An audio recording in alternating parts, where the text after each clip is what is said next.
superheroes come in all shapes and sizes. They don't always meet in an underground fortress. Sometimes they meet in places that appear to be very ordinary to most people. But inside, there are heroes in training. Some are smart, strong, or brave. Maybe they can build cities, or heal people when they get hurt. But even superheroes need some help sometimes. With your support, we can change the world. Together, we are a force that can't be defeated. Support the club. Save the world. Support your local superheroes and donate now to the Boys and Girls Club of Noblesville at bgcni.org.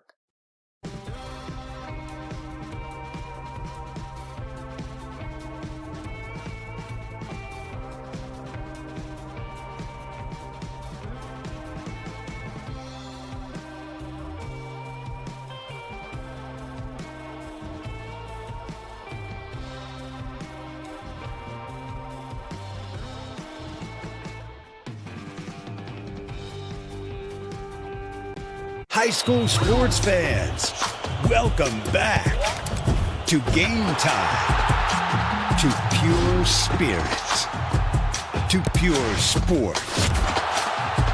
Welcome back to high school sports. Fans, I'm IHSAA Commissioner Paul Knighty, and I just want to say, welcome back. This is Game Time. This is Indiana high school sports. This is your IHSAA.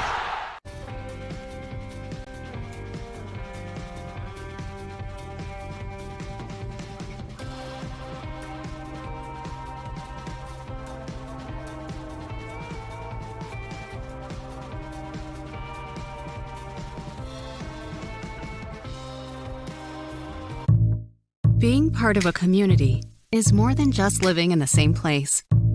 It's sharing the same values, like honesty and compassion. For the caregivers of Community Health Network, that means always being open and upfront about how much treatment will cost, and working hard to find ways to help you cover those costs. Because when our community thrives, we all thrive. Community Health Network. Exceptional care, simply delivered.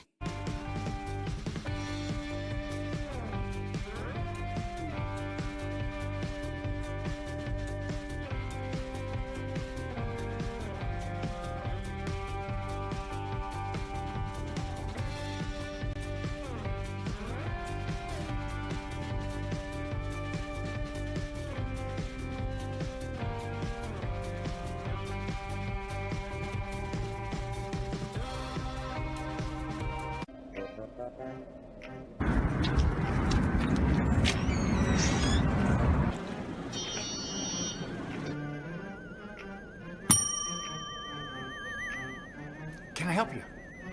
Yeah, I'd like to order a hamburger, fries, salt, maybe a large vanilla shake. Yeah. This is a trophy shop, can't you tell? You got a counter right here. Isn't this where you place the orders? We sell trophies, we sell plaques, we do embroidery. No food. You got carry out? Unlike the internet, everything that you need we have here at the shop. Very unique. You order today, carry out tonight. That's our version of carry out. All right, I'll take one of everything. Well, that may take a little longer. We'll have it for you tomorrow night. You know, Jim, I'll be back tomorrow to pick it all up. We'll wait for you. Don't wait long.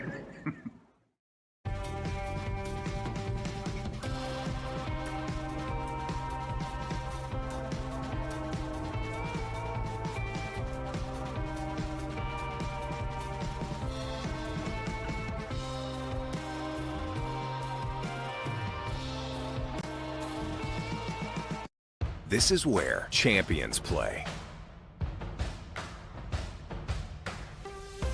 This is where youth champions play.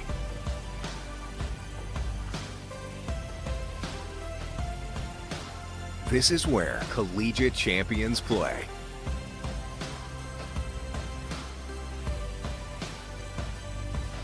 This is where Olympic and pro champions play.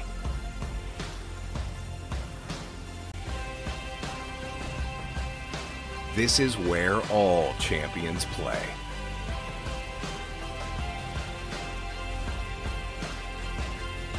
In Hamilton County, Indiana.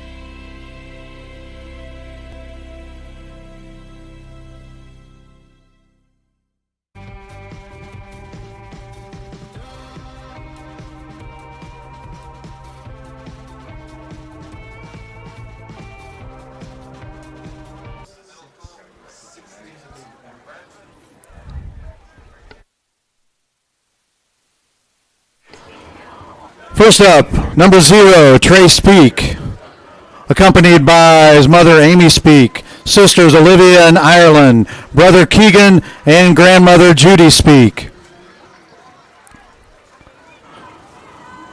Number 1, Chris Degney, parents Herman and Letitia Degney, and sisters Kaylee and Leanne. Number 5, Jordan Sharp, accompanied by parents Chad and Courtney Sharp, and grandmothers Karen and Ellen. Number 9, Zach Lee, accompanied by Paris Cheney. Number 16, Jace Riggs, accompanied by his mother Jill Lyons, father A.J. Riggs, and grandmothers Linda Riggs and Donnie Lyons. Number 29, Michael Hammond, accompanied by parents Matt and Angie Hammond, and brother Joseph. Number 30, Elijah Payton, his mother Tia, brother Nico, and sister Dita. Number 43, Aaron Ferris, accompanied by parents Michael and Sherry Ferris. Number 47, Mac Linus, accompanied by parents Derek and Jana Linus, sisters Amelia and Hope, and brother Mesfin. Number 55, Evan Castor, accompanied by his father Glenn Castor.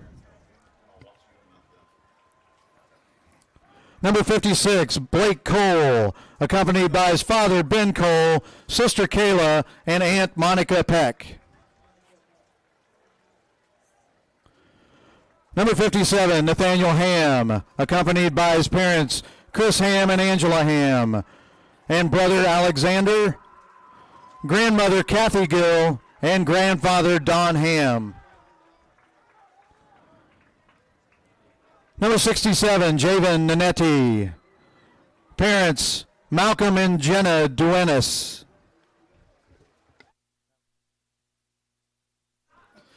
Number 72, KJ Harvey, accompanied by his parents Chris and Suzanne Harvey.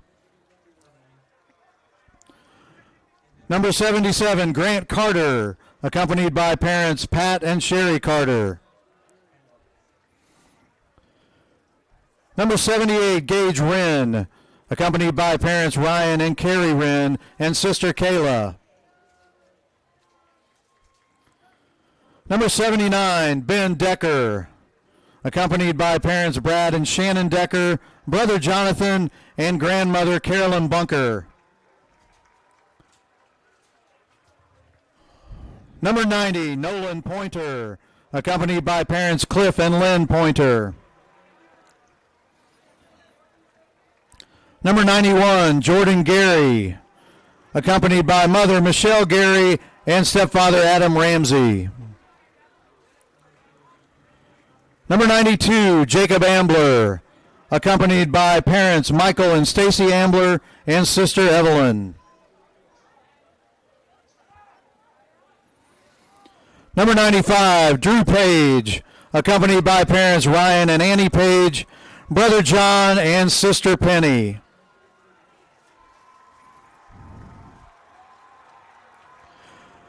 Managers, our senior managers, Taylor Thompson, accompanied by parents Jason and Jennifer Thompson, brothers Cole, Ian, and sister Allie. Liliana Blower, accompanied by parents Matt and Letty Blower. Callie McGinnis, accompanied by her father Doug McGinnis. And senior trainer Gwenny Salas, accompanied by parents Jill and Tom Salas.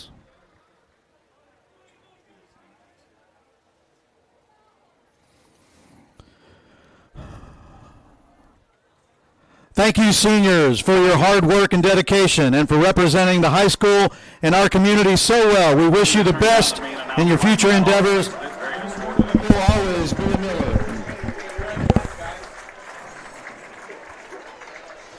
Well, good evening, everybody. Hamilton County Television Sports welcomes you to tonight's broadcast of IHSAA football.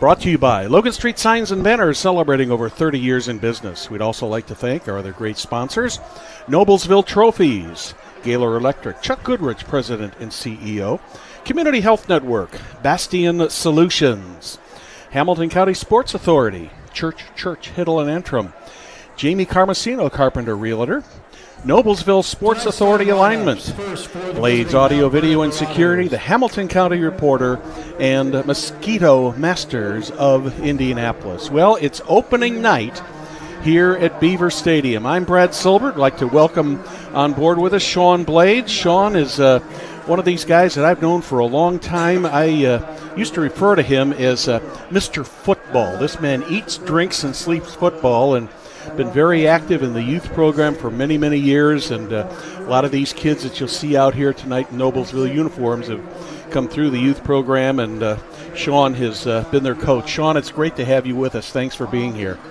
Well, it's great to be here, Brad. Really looking forward to it, and love. You're right, I love football. I think it's a great tool to build young men, and it is kind of reflecting that I'm old as I'm seeing all these kids that I feel like I just coached last year when they were in elementary school. Now they're out here playing varsity football. Well, we've got about 14 minutes here before kickoff, Sean, and just to take care of a little bit of business here. Beaver Stadium, of course, is brand new this year. This is the first official football event here for the Millers this year, and I have not heard a person in Hamilton County or anywhere around central Indiana say anything negative about this stadium. This is a wonderful facility that you guys have got here in Noblesville. It is amazing, to have the two full turf practice fields, the great stadium, the band. They've gotten a lot of use out of it already. The football program, our league, the IFA, used it for our opening weekend 2 weeks ago. We had 10 teams out here, 5 games, and just everyone from around Central Indiana that was here was just blown away by the facility, for not just the field, but all the amenities, the locker rooms, the concession stands. It's an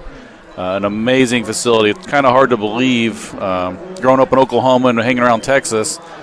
Texas had things like this back in the 80s and 90s, and it was just next level college stuff. It's really interesting to see Indiana having facilities like this. It's awesome. Yeah, you talk about the Texas high schools, and I can remember the first time when I was working for Verizon that I went down to Dallas, and the guy I was working for said, well, I'm going to show you a couple things around town here. And we rode by this one campus, and it had a stadium on it that seated like 10 to 20,000 people. And I thought, well, this has got to be a junior college or a small college. This is a typical high school football field. Yeah.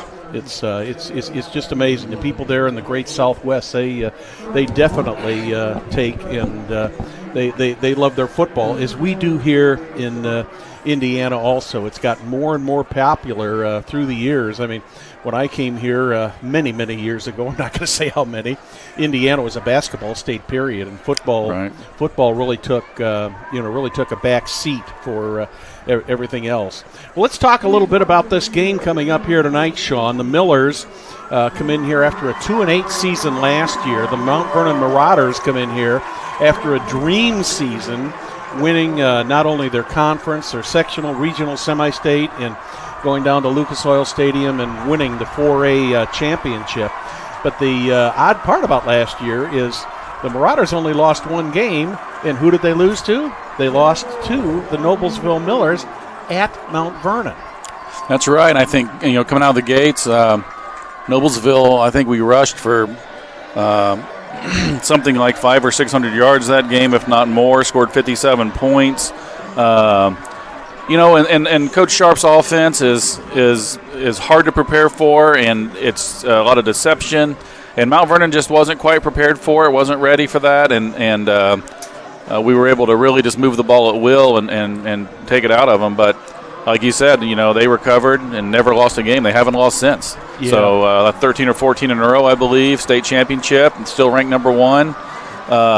Be a real tough test for the Millers. Noblesville's returning a lot of players as well, and as you mentioned, coming off a 2-8 season, playing in the HCC is no joke, and you don't have any easy weeks. And we saw that last year. Had a chance to win a few games and didn't capitalize on it. But the Noblesville feels that they're stronger, they're better, they're more equipped, top to bottom, and I'm very anxious to see how this comes tonight because Mount Vernon's well coached. They're going to be better prepared. You guarantee that, and we'll see how it turns out. Well, speaking of Mount Vernon coaching, Vince Leidy, who is in his second year, came to Mount Vernon. He comes from his football background is just tremendous. His dad was a head coach down in Newburgh at Castle for many, many years. Vince, he grew up in a football family. He was an assistant here in Hamilton County at Hamilton Southeastern for a number of years, and finally got his opportunity to get the head coaching position, which obviously is, from his standpoint, has worked out very well for him in that. And a lot of people real happy to see that Coach Leidy got the opportunity to get a head coaching position. But let's talk about Coach Dave Sharp, and he's been here several years now, trying to build a program and get things going here for the Millers. Yeah, Coach Sharp is this is his third year. He got off to a rocky start. He was a late hire when he came in for his first season, and then we had COVID, so he wasn't even allowed to be with his team much until right before the season. Really rocky start that first year. Second year, got a little bit more time, a little better, and honestly, this year I can see he's really in his groove. We appreciate him. We see a lot of him at the youth program. He's at all of our meetings, comes around. He's very available. At this time, please direct your attention to the he kind of puts me in mind of Mike Leach, back in the day in college football. Just that guy that he's like a scientist with offense. He really, when you listen to him speak and you watch film with him, he really understands football at another level. And it's just a matter of getting that buy-in and getting your players to understand before you can make some things happen. And I think the Millers are closer there this year with the buy-in than they've ever been, which should reflect well for the team. And I hope Coach Sharp has some success. He's worked hard enough to deserve it. Well, the band is just about ready to play here for us, so as soon as they're ready to go here, we're going to listen to the band here.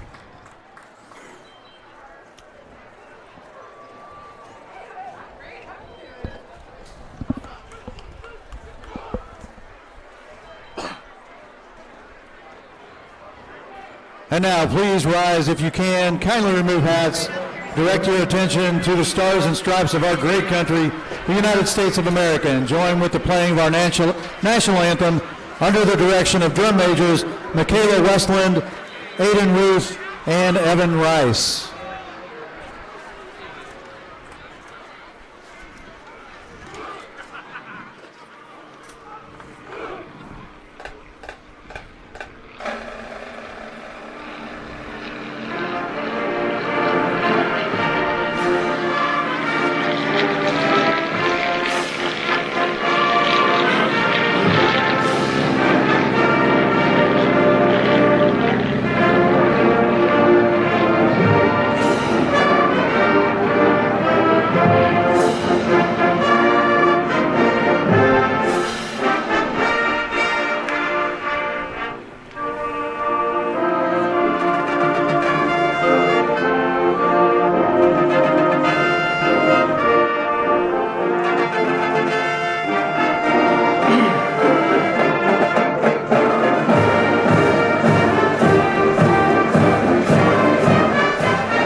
Our national anthem is performed by the Noblesville Marching Band, celebrating over 30 years. That's Logan Street Signs and Banners. They And drum majors specialize were Michaela in last-minute Westland, Alden signage Ruth, and Evan banners, Rice. serving Noblesville and Hamilton County since 1992.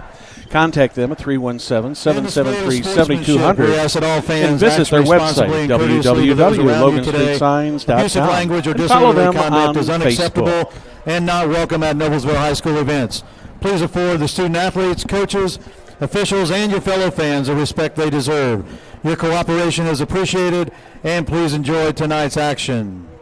Sean, let's just talk a little bit more now about the offense that Coach Sharp has set up offensively and defensively. As I was looking at the rosters today, he has got some size and some strength and some height all along there.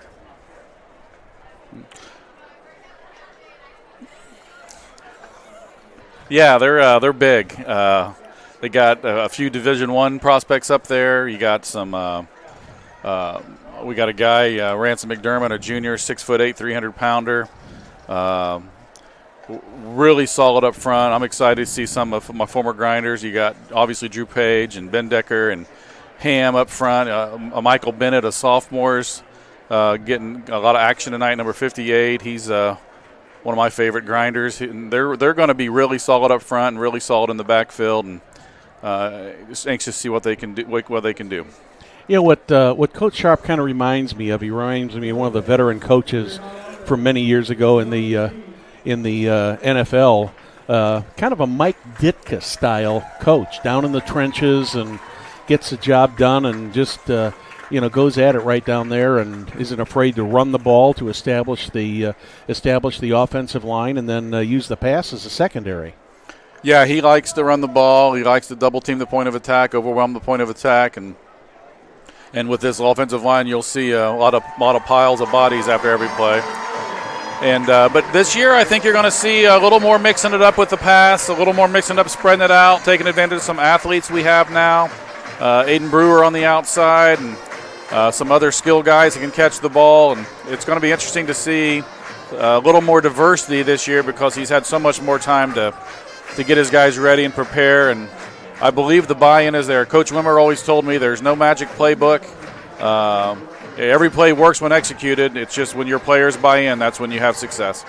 Well, it seems to me, from an observer standpoint, as you said, a little bit earlier, unfortunately for Coach Sharp, he came in here, right at the beginning of COVID, and it had to make it very, very difficult for him. But he seems to have been well received here and seems to be well respected.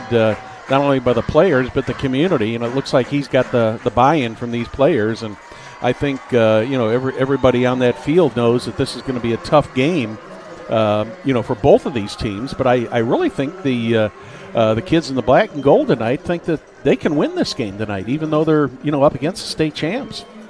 Yeah, I think they have every reason to be confident after last year and returning with what they feel is a better team. Mount Vernon had some real talent last year. They have some real talent this year. It'll be interesting, and it's funny you say, Coach Leidy's father coaching, Coach Sharp's dad was a longtime coach up at Jimtown, won multiple state titles, and they come from a home where I'm sure there was a whole lot of kitchen table talking about football and schemes and X's and O's and things like that. Kind of like the House of Blades, I'll bet. Well, I'm the only one to talk anymore. My boys are all gone, and my wife is about footballed out at this point, I think. So, speaking of, shout out to the boys up in Muncie, big group of Noblesville football players, Wyatt and his gang watching the game remotely up on Park Circle or something like that. A whole bunch of Noblesville kids getting together to watch that game. So, hope they have a good time and enjoy their Millers. Yeah, it's.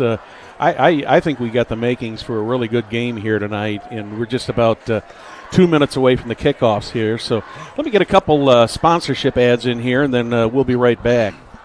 Noblesville Trophy offers a large range of products, including sports trophies and corporate awards. Noblesville Trophies provides you with same-day service for those last-minute decisions. You can contact them at 317-773-7391 or check them out online, www.noblesvilletrophies.com. Gaylor Electric, the highest-performing national contractor of excellence. Since 1984, Gaylor Electric's success continues to be built upon the cornerstones of reliable resources, reliable outcomes, and reliable insights, all fueled by their genuine care for people. Gaylor Electric, along with Chuck Goodrich, President and CEO, are proud sponsors of Hamilton County sports. Just about ready for the coin toss.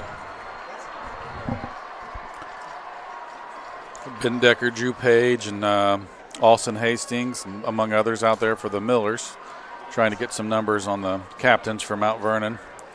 Mount Vernon has won the toss and elected to receive. Okay. What do you think about that move as far as opening on the game? Because so many teams are deferring nowadays. Most teams defer, but I think that's a wise move. If you think about, the last season, Mount Vernon, I think the Millers scored on about a 6 or 7 play drive to start the game. Ran the ball pretty hard down their throats, and Mount Vernon got the ball and scored on their first play. They ran a slant route, and then their first couple possessions, that was just a shootout until Noblesville ended up getting a couple of stops. And I think Mount Vernon says, look, we want to be a first punch thrower tonight. So they want to get the ball, they want to score first, and set the tone. Yeah, that's the exact word I was thinking of, setting the tone for the game. The Millers defense really struggled last year, and they know that, and they know that potentially could be something they could exploit. But I'm very interested to see it because I know from just watching the Millers defense is much improved. But, we'll find out tonight just how much. Jack Letourneau has got the ball teed up for the Millers. Back deep for the Marauders. I can see Eli Breidenthal back there on the right side. I think that's George Burhian on the other side, number 81. And we're ready to play. Breidenthal takes it at the 5. He's got a little room there on the left, but Millers bring him down at about the 28-yard line. Nice kickoff return of about 18 yards there. Yeah, it looks like Carson Cox in on that tackle along with Mac Linus. Great to see Carson back out there as a junior, a former quarterback for the Grinders. He didn't play last year, and he's back out there. Really good athlete, going to see him in the defensive backfield, but he makes his mark early. So it'll be first down for the Mount Vernon Marauders from just inside the 19-yard line, or the 29-yard line, rather. First play from scrimmage.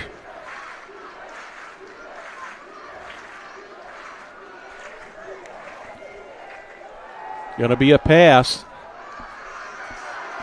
Luke Ertl completes the pass. Number 11, Carter Richardson, came up really hard on that tackle. And first initiated by Gavin Kenyon, number 10. A couple juniors making their presence known right away. Ertl with a 3-yard gain on that. 2nd and 7 now.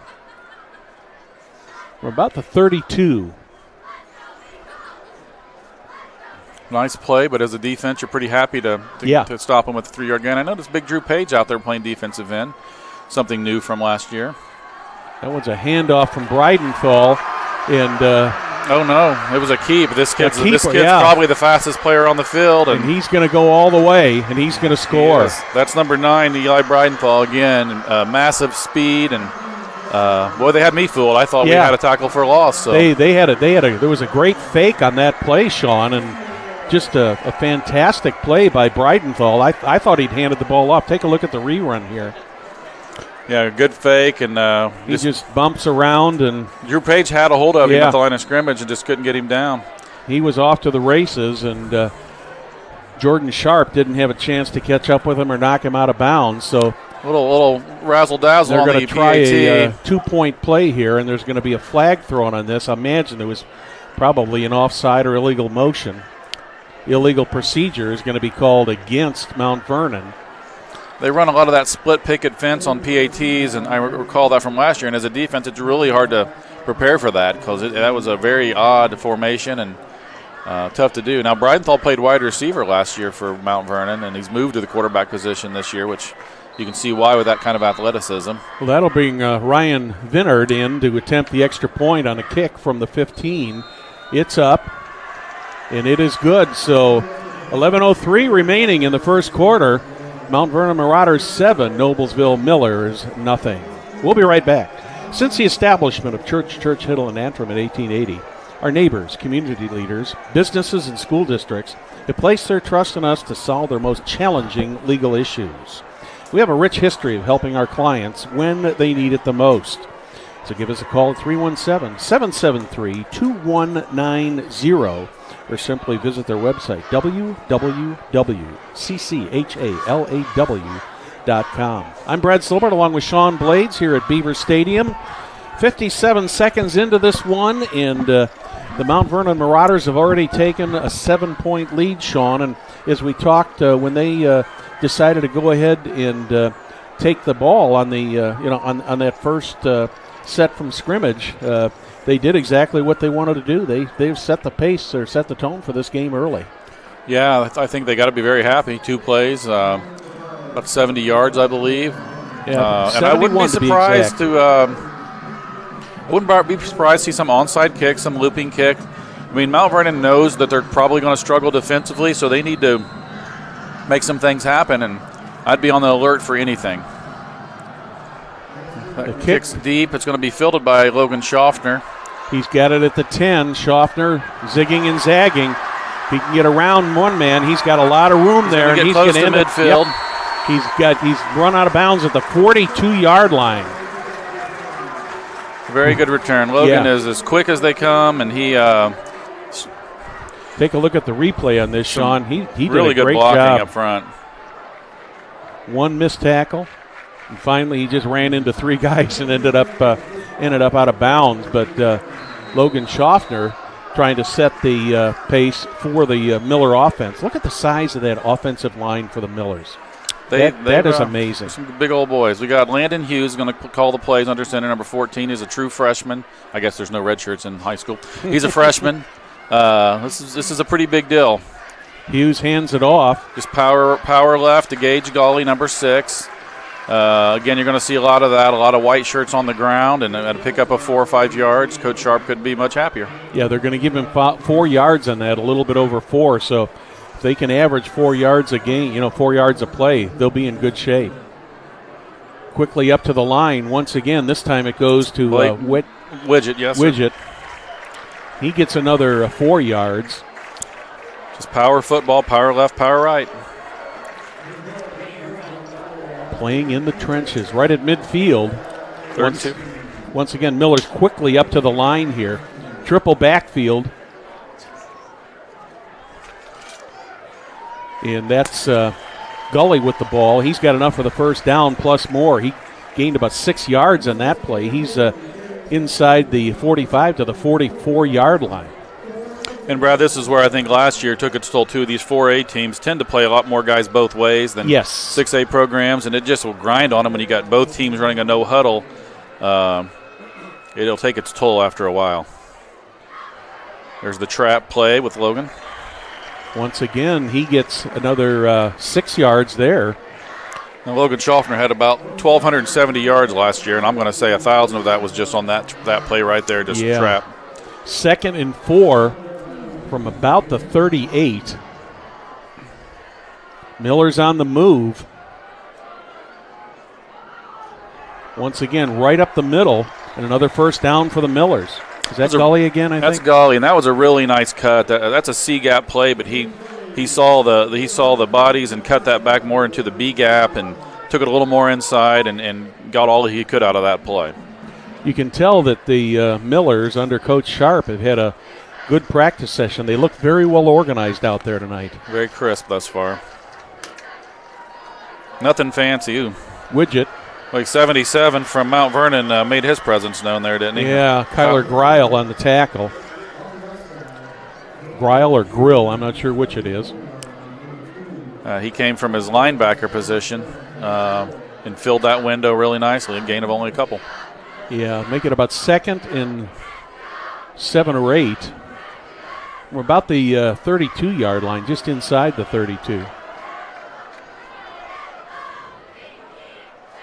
Once again, still on the ground. Not a whole lot of yardage there, but that front line for the Millers has just been taking and moving the front line for the Marauders right back and able to get the 2, 3, 4 yards on every play. Yeah, it's going to be 3rd and 5, and this is where Coach Sharp's kind of filling out what the defense is doing. They're running a 7-man front if you look at it, so there's the old freeze play and got him. Now, did they draw him off, or was there movement? Let's see what the referee. Oh, it's going to be a offsides against Mount Vernon. So that's. Let's see. The way it looks, I think they're going to get first down on this. That's a big. That's on 3rd and 4.5, I think, and yeah. I believe that's going to be a first down. Yeah, they should be. They're going to say 3rd and an inch. Boy, that was. I thought he was. I thought it was about 3rd and 4 there. Okay, but, he is. Yeah, they're giving the first down.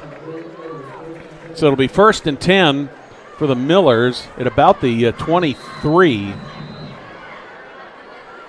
Millers have possessed the ball now for over 3 minutes in this drive. Everything has been on the ground so far. I mean, first pass play of the game. That one's just short, intended for Blake Widget. I think that's where Coach Sharp sees what Mount Vernon's doing. The chess game starts. Here's how they're going to play us. So if they're going to stack 8-9 guys in there on the line of scrimmage, they're taking something away, which leaves something else open. And he tried to exploit that. We did have 2 receivers open there, one deep with Drew Page, and the flat was open with Widget. Just a little miss throw there. See a little slightly different formation here. Oh, they're just trying to get the edge. That's going to be a 7-point goal right there, or 6 points. Great run by Logan Schaffner, and he gets the opening touchdown for the Millers in this game at the 7:44 mark. Here comes the replay. You can see here that left edge was really sealed. Again, Coach Sharp seeing how much they're shooting inside. And and the 29, their outside linebacker over there just shot backside, took a pursuit angle, and left nobody there. That's one of those plays where Schaffner almost could have walked into the end zone there. Brad, I think you could have scored there. I think you might have. Well, maybe Perry could have. Yeah, maybe. Number 13, Letourneau on for the PAT. A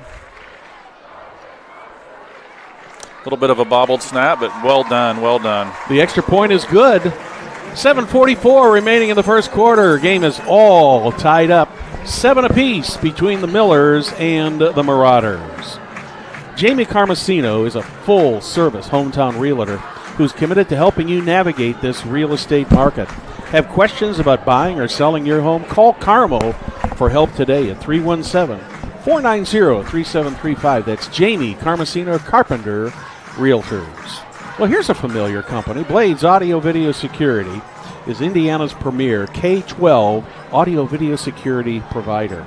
Blades AVS is a design-build firm that provides high-quality solutions that are designed, engineered, installed, and warranted by our team of experts. For 18 years, we've been helping schools and local businesses see and hear more clearly. We've added securing your facility to how we can serve you better. So whether it's your sound system, your displays, your network, or your building security, ask how our experienced Blades Audio Video Security team can serve your business. Well, Sean, about halfway through the first quarter, both teams with their first possessions have scored, but they've done it totally differently. The Marauders did it on one long play, and the Millers did it on a nice in the trenches drive. Yeah, it may come down, and kind of like last year, the first team to get a stop is going to get a lot of momentum. And Letourneau with the kickoff. That's going to go into the end zone. I believe 81 for the Marauders. George Burhan, I believe I read today he's going to Purdue to play some football, if I read that correctly. I think you're correct. And Mount Vernon's quarterback there is going to, I believe, Xavier to play baseball. But after what I just saw, a pretty good football player to me. Yeah. So the Marauders will take over here at the 7:44 mark, halfway through quarter number 1. 7-all. Their second possession of the night. Millers are playing sort of a 3-4 defense. There's such a little difference there.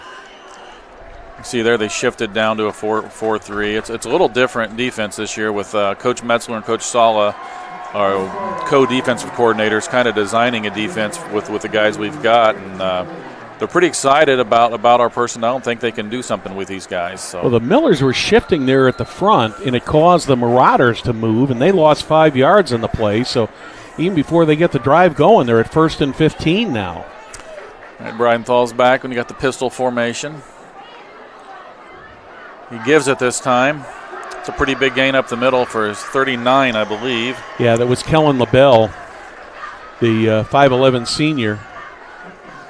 5'11", 200 pounds, had pretty good momentum there, gained 10 yards on the play.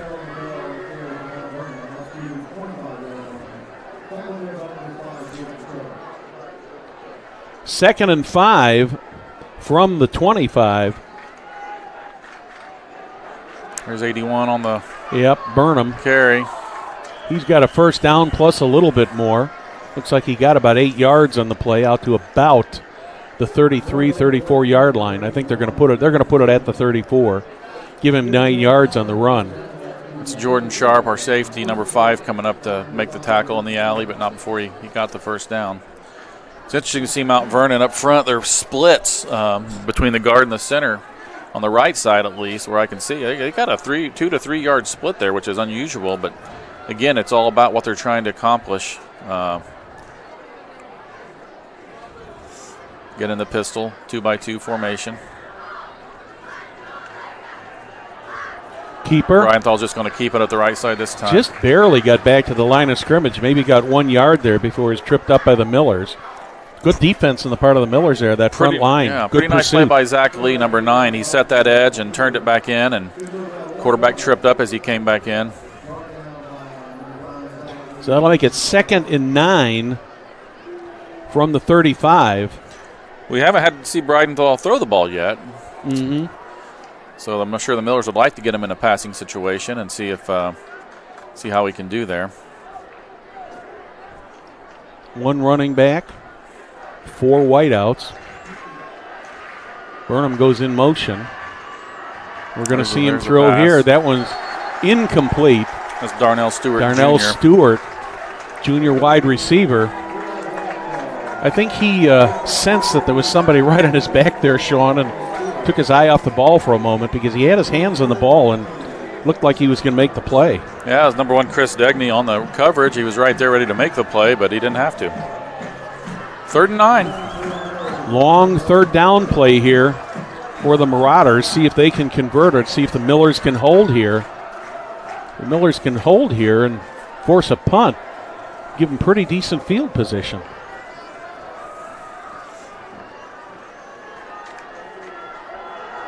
Another pass. Millers run a stun up front, but he's going to get a first down and more. Once again, Bridenthal so quick on his feet. He got almost 25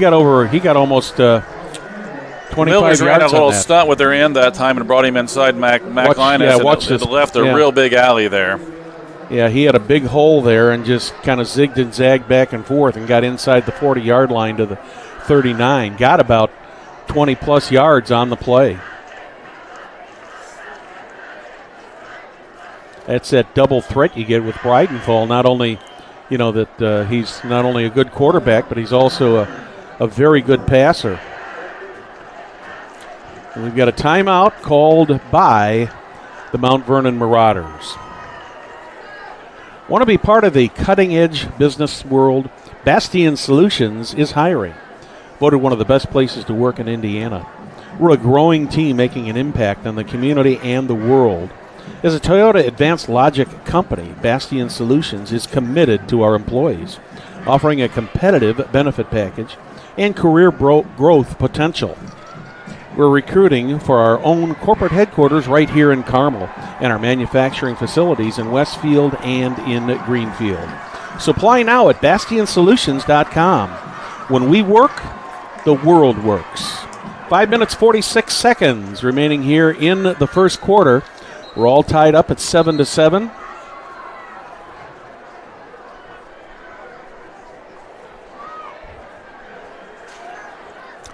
The Millers weren't able to get off the field there and got a chance to regroup now and see if they can get a stop. But Mount Vernon really is clicking well on offense, and I think they were just in the wrong personnel group that last play, so Coach had to call timeout for Mount Vernon to get them straightened away. Sending a player off the field, maybe some damaged equipment or something, maybe. Little extended timeout here, shall we say. We've got almost 6 minutes. We're about halfway through this first quarter, and there's been a lot of action thus far. Yes, yeah, there has. A lot of yardage.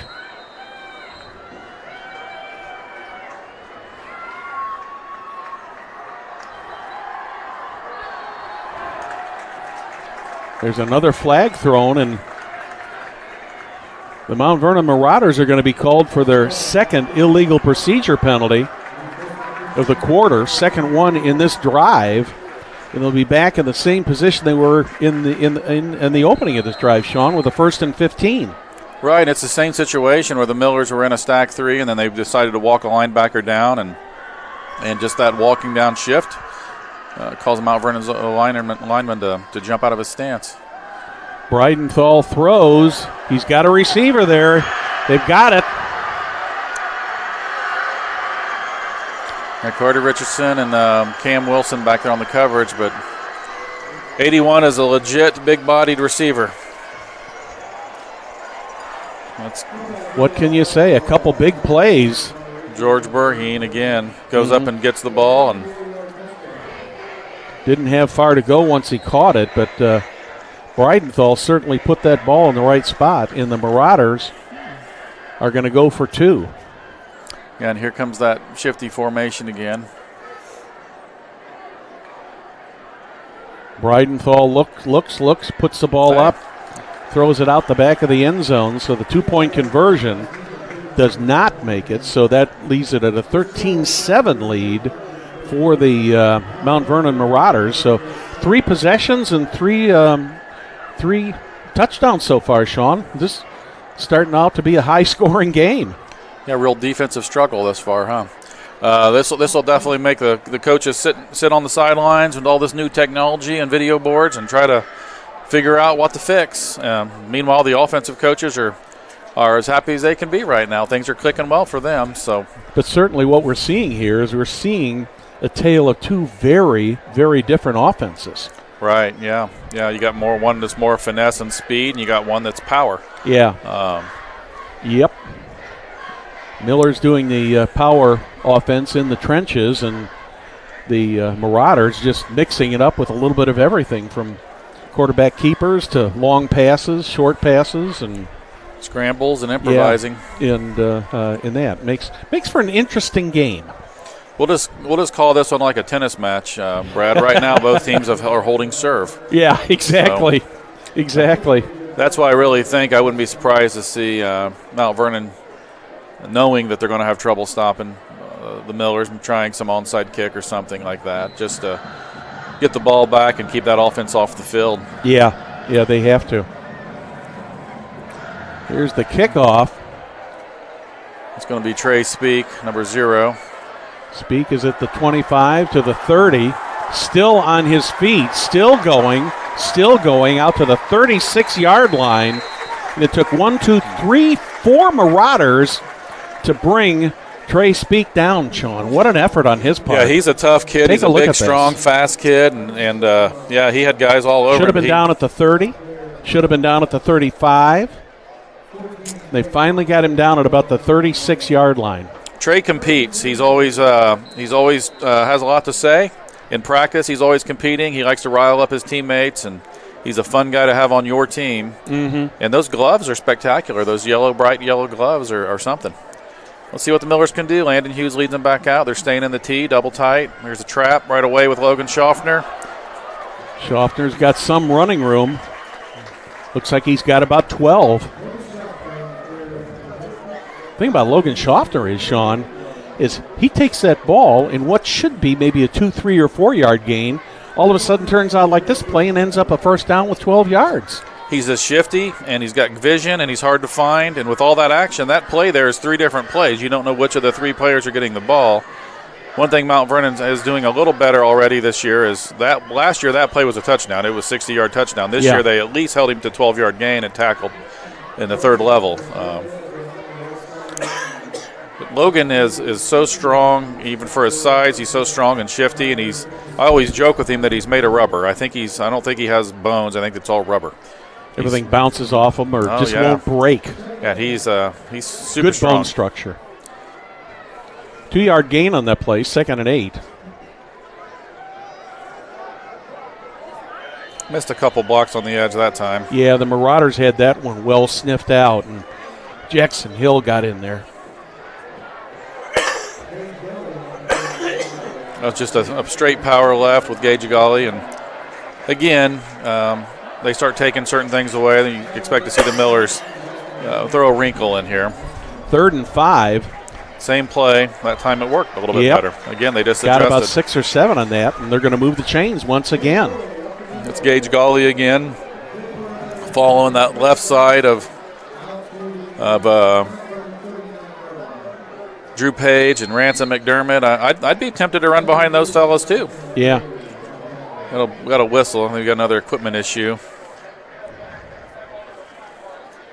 Vernon's got a helmet issue with a player they're trying to correct. Strap issue or something? I can't tell what it is from here. Yeah. They're trying to get it fixed here. Referee's giving him a moment. They're going to tell him to get off the field? Yeah, he's going to have to be subbed for. I think he had a problem with the face mask there is what it looked like. And then you see there Mount Vernon brings in 39, their tailback, to play some defense. So that's, again, where having less personnel in a hot night like this could come back to haunt them. There's the dreaded no play, Brad. That's the easiest play to run. Mount Vernon gets caught again for another 5 yards. That's 2 for 2. Yep. Quickly, Coach Sharp gets another play in. Just as quick as those sticks are set, the Millers are ready to run a play. It's a trap again. Is there a fumble? Nope, they're saying it was on the ground. Saying he was down. We're going to gain 4 yards in the play. I didn't see who the ball carrier was on that. That was Logan Schaffner again. It was inside trap. That's a trap left, I believe. 3:20 remaining here, first quarter. Marauders ahead by 6 at 13-7.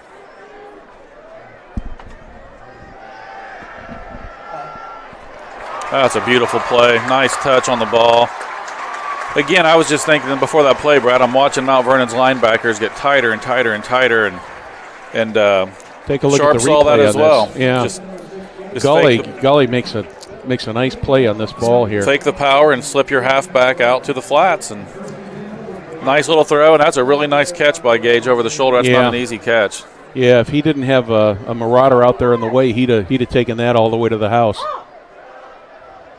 Once again, a running play, this time to about the 10-yard line, it looks like. I believe that was trap again with Logan Schaffner, number 4. What a gorgeous night for a football game. It's great. This is fantastic. We're in the shade. Really nice crowd. I'm looking, and the bleachers on this side are getting their first weight test tonight because they're pretty full. Mount Vernon traveled really well themselves. And Gully, I believe, Gully once again. Side, yep. He gets about 3 or 4 more down close to a first down. I don't think he's got it, though, but he's probably inside the 5 and needs to get inside the 4 to get the first down, the first and goal. So it'll be 3rd and 1 from the 4. Another nice, sustained, well-organized drive for the Millers, Sean.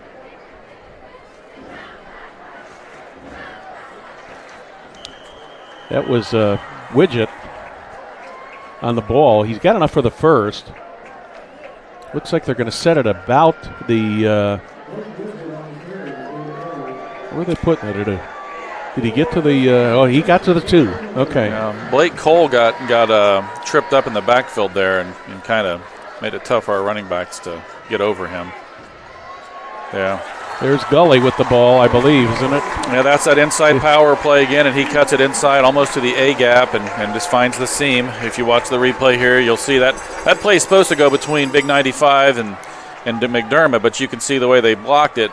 Gully has really good vision and just saw the cutback there. And saw the hole and got in there, and he only had to go 2 yards to hit pay dirt, and we're tied at 13-13. On for the PAT. Jack Letourneau. Now, this will be interesting because Mount Vernon's playing the game of going for 2. I get the risk reward, but they look like they got a good kicker. They may as well just go ahead and get the points in a game like this, but they elected to go for 2 and we stopped them. Noblesville stopped them, and now Noblesville is going to get the ball at the 1.5-yard line after that offside. And Coach Sharp's going to definitely go for 2 now. Well, as far as penalties, the Marauders have kind of shot themselves in the foot several times tonight already. That's 3 offsides penalties so far, and you've got to believe with 1.5 yards to go, unless something really off the wall happens here, that this, I hate to use the term should be a lock, but it seems like it should be. Yeah, Gates Golly's in there. Yeah, that's 5 penalties for 25 yards against Mount Vernon to this point. 3 defense, 2 offense, and a tight game like this, you can't have those mistakes. So with 1 minute and 32 seconds left in the first quarter, it's the Millers 15, the Mount Vernon Marauders 13. Take back your yard. No more bug spray, no more bites. Enjoy a mosquito-free summer with our barrier spray treatment. Our treatment is safe for pets and people, but deadly on mosquitoes. Family-owned, dependable service. Contact us at 317-402-5890. On the web, look us up at www.mosquitomastersindy.com. One of our new sponsors here on Hamilton County Television. Nice to have them with it. Nice to have all of you watching tonight. We appreciate you joining us here from the brand new Beaver Materials Stadium. So far, the men in black, a 2-point lead.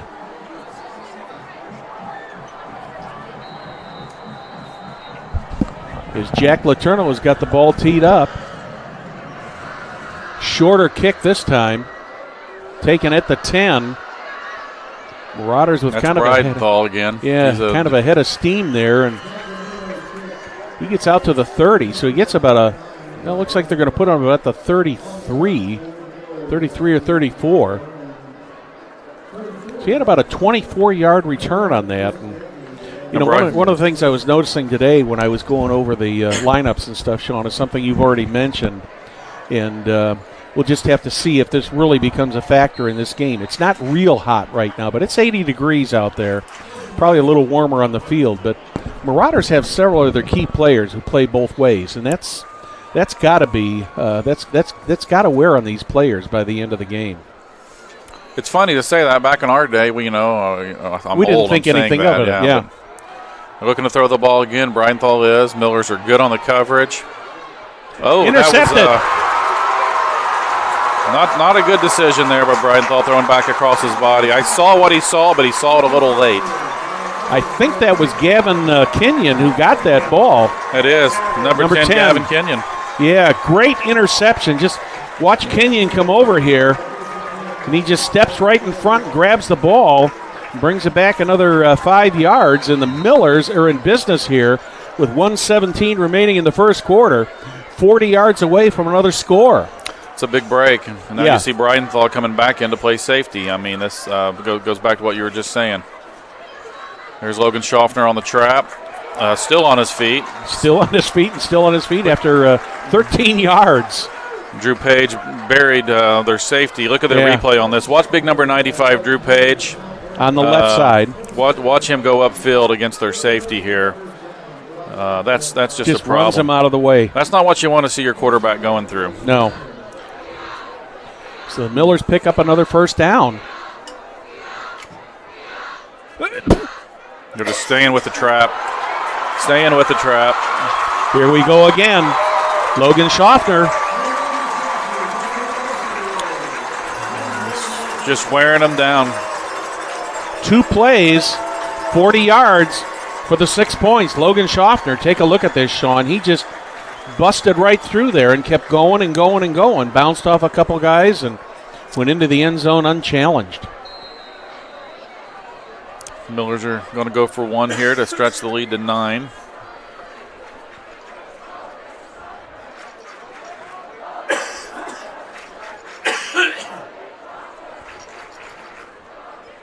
Good job by Reese Sharp to catch and spot it.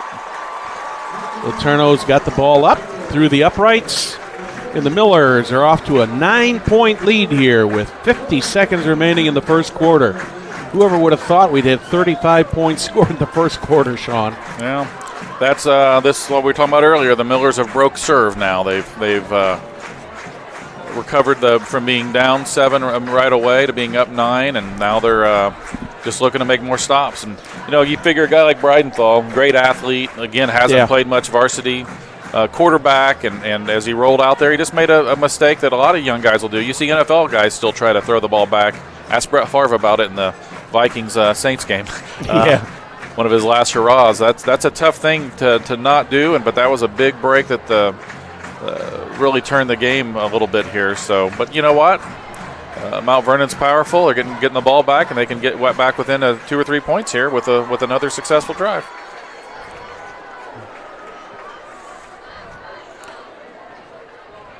Six possessions so far in this game. 5 of them have resulted in touchdowns. One of them resulted in a turnover. Another good kick back into the end zone. That's going to be a touchback. Letourneau got everything into that. He got all of that one. Yep, he sure did. Well, here goes the Millers defense back on the field. As much scoring as there is a flag down at the 31-yard line, which on a touchback it's always suspect if it's some kind of a late hit or some sort of a penalty like that. Or hit in the back or something. The officials are talking it over. Let's see what the referee, now they're back. I think Mount Vernon may be backing up. Yeah, Mount Vernon is, they lined up at the 20, but it looks like they may be. Personal foul. Which way, they're gonna mount this. Yep. This is going to be against the Mount Vernon Marauders. And we have the distance, put the ball back to the 10-yard line. Normally a 15-yard penalty, but since they mark it off from the 20. Now, I believe that's still it's still a 1st and 10, yeah, it's a 1st and 10, but instead of 15 yards in the penalty, they only got 10 because of it being at the 20. Breidenthal fumbles the snap. Has to go down to protect it. I'm trying to see, is that still number 9 or is that a number 2 that's in at quarterback now? Number 2 is number 2, yeah. Luke Ertl. So they have made a change at quarterback. If Breidenthal is he played one play earlier in the quarter too. Oh, did he? Okay.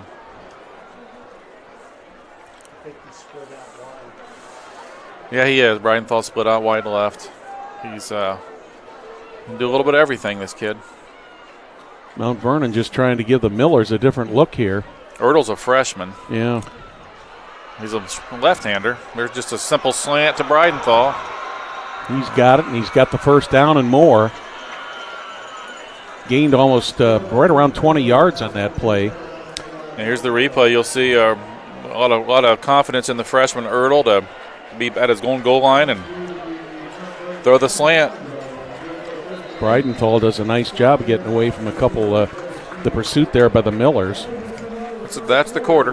That's the end of the first quarter. After 1, Noblesville Millers 22, Mount Vernon 13. You're watching Hamilton County Television Sports, brought to you by Logan Street Signs and Banners in Noblesville.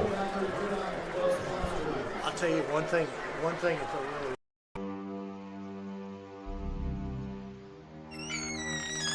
Can I help you? Yeah, I'm looking for Logan Street Signs and Banners. You found us. But this ain't Logan Street. This is South 10th. We moved 22 years ago. Well, how come you didn't change the name? That would have just confused people. Well, actually, South 10th is Allisonville, if you're from Fishers. Well, before that it was 37A, and before that it was State Road 37. So you're telling me that Logan Street Signs and Banners isn't on Logan Street anymore? It's actually on South 10th. That's Allisonville and Fishers.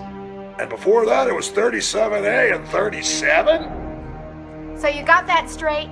Logan Street Signs and Banners conveniently not located on Logan Street, but rather South 10th Street in Noblesville. Exactly. Welcome back to Beaver Materials Stadium. 12 minutes in the books. Millers ahead 22-13. Marauders with the ball at their own 25. Burchin with the ball. Nice run. That's 88 Trey Jones on the jet sweep for the Marauders. Sorry about that. I read that wrong. He really picked some lanes and was very patient. And you can You see, as he gets outside, he just real patient, finds his blocks, and got a nice lane and right down the sideline there, and finally run out of bounds just before the midfield stripe. Mount Vernon did a really good job of blocking in space there. Ertl's still in at quarterback.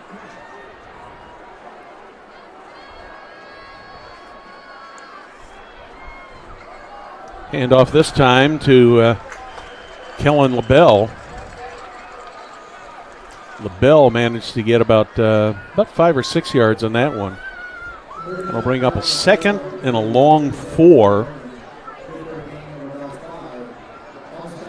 Just outside the 45-yard line. They fake the jet again, the jet sweep, and that just gets the linebackers to take one bad step, and that's all you're looking for. I always tell our guys one good fake can block 11 guys.